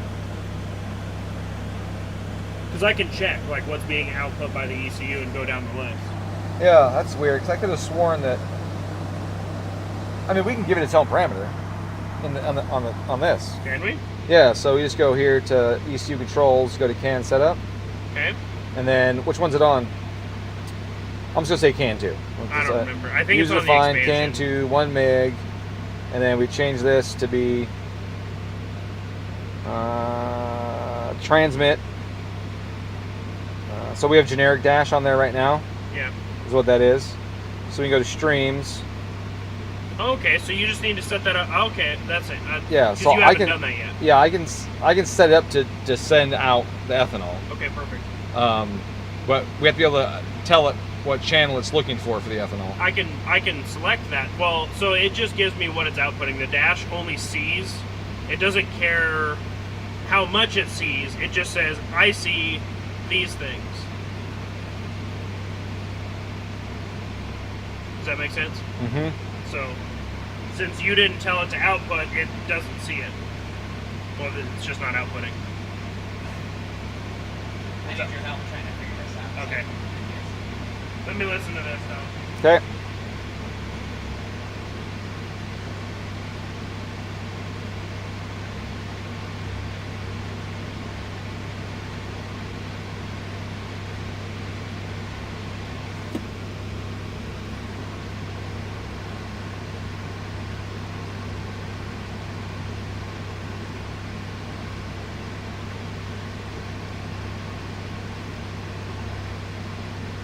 Yeah, that should work. I do that. Okay.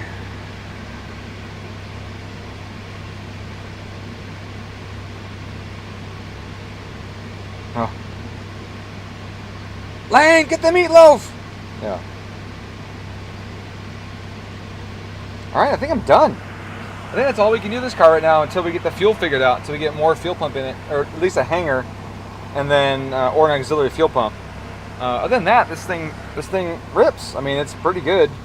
I could push it harder with more boost if I had more fuel capability.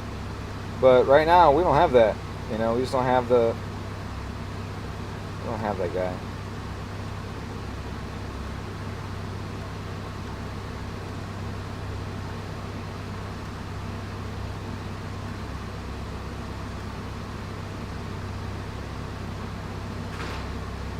I find my log file with my pole in it.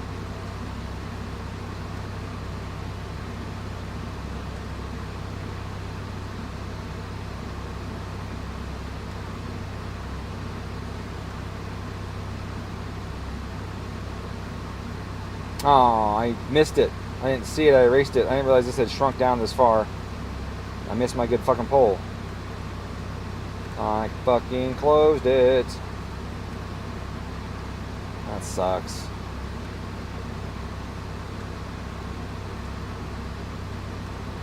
Maybe it saved it though. I didn't think so. Damn. Here's one. How high did I go? 5,000. That's one where it leaned down on me. Now let out. This one looks like a full pull. Yeah, fuel pressure drops. What are we at boost-wise in this pull? That's what I wanted to see. So we're at 24 pounds of boost right now. All right. So, yeah.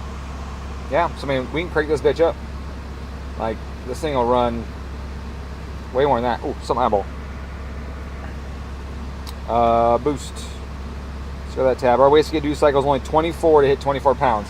That is really freaking efficient. That's good news.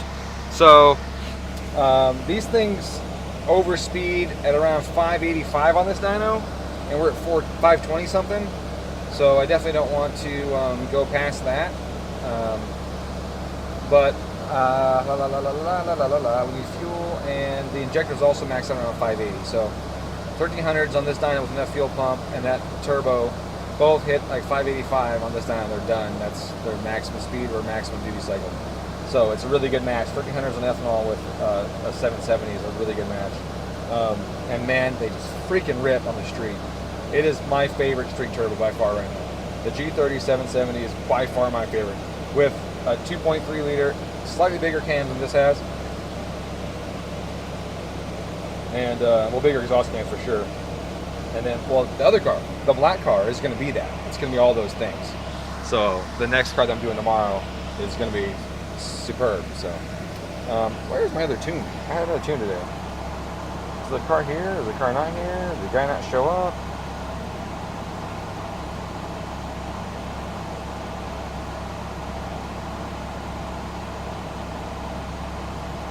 I don't know. Has he been sitting this whole time waiting and I didn't know? I felt bad then, that was the case. Alright, anyways, let me save this. And let me store this. Answer any last questions, and then call it quits for the day. Until I do the other car. Oops, I saved already. Yeah, stored already.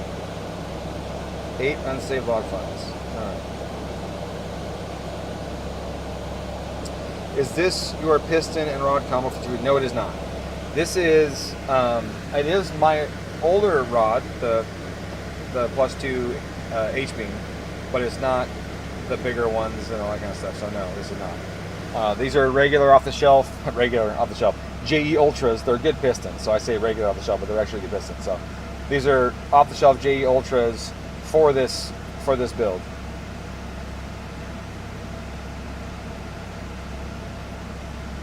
That's correct. Yep, that's absolutely correct. So when you're sitting there, you don't have the weight of the car pushing it back.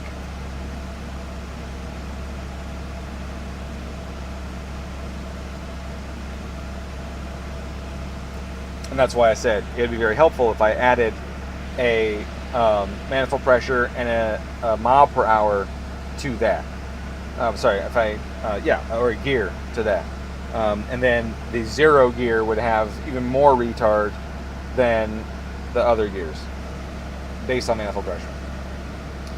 Factory fuel lines. This car has factory hard lines, yeah. Yeah, it's got the factory hard lines all the way to the engine bay. Single feed, 5/16, and all that stuff.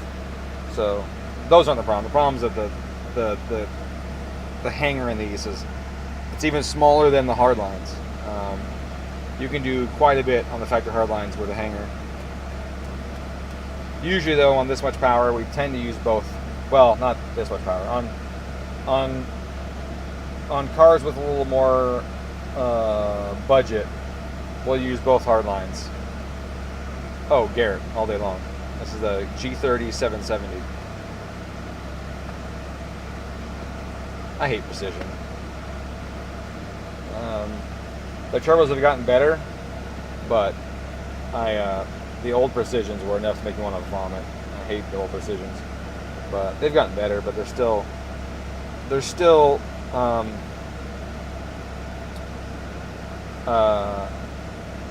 the precisions are made for drag racing.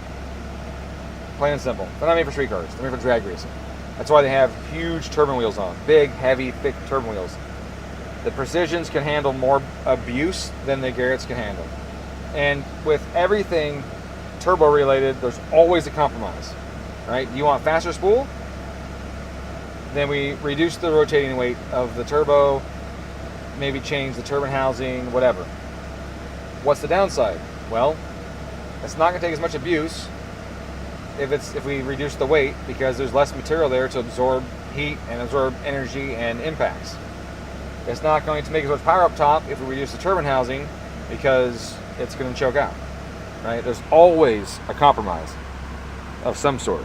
And to me, PTE went full on handle abuse and said, nobody needs the spool, it's the launch controls for it. So I hate PTE for a street driven car, hate it. For a drag car, fuck yeah, let's do it, whatever. I'll lay on the fucking launch control super hard, we can throw nitrous at it, whatever. You know, the spool won't matter, right? The lag won't matter, because we're gonna have launch control, that kind of stuff. But if it's a road car, Garrett all day long. That's my personal preference, and that's why. The Garretts outspool them all the time for the same power output. But the PTE is going to handle more abuse. Plain and simple.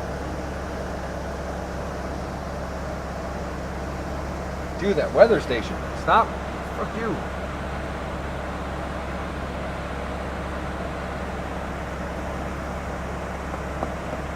Yeah, man. Happy to answer your questions anytime. I do like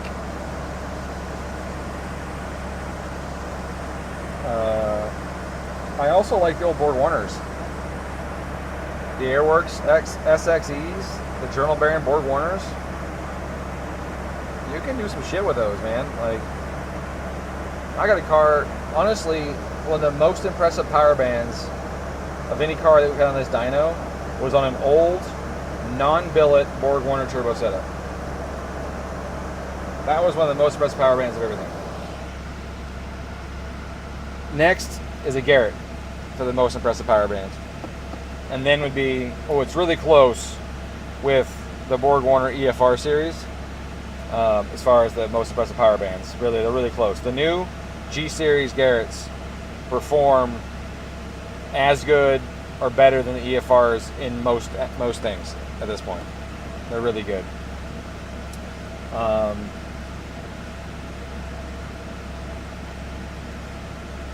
The G30-770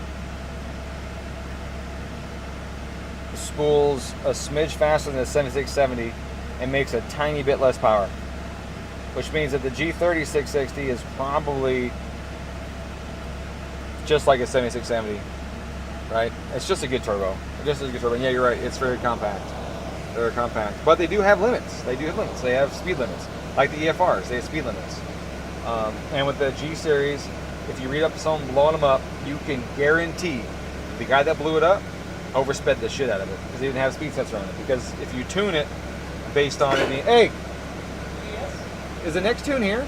Yeah. It's here. Carson got the intake on it. Is it ready? Yep. Okay, let's get this on. I didn't know it was even here or done already. Oh, yep. Nope.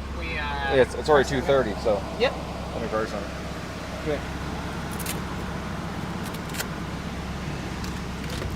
All right. I don't remember what I was saying at the time, but I got to make progress on this because I'm running behind. Next car is an FA. Nothing crazy, just a intake and an access port.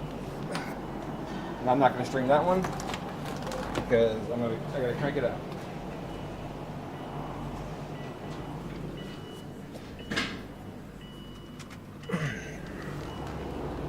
All right, so I think we got everything worked out with this car, with the exception of the fact that it doesn't have enough fuel.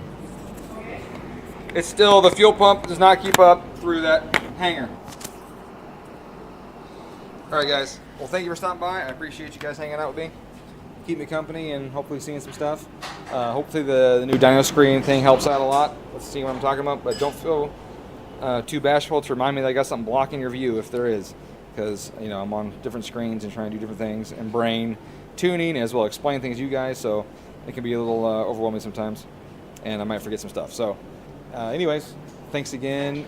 Tomorrow I'm doing another one of these on a Link with the bigger cams, the 770, all the custom shit.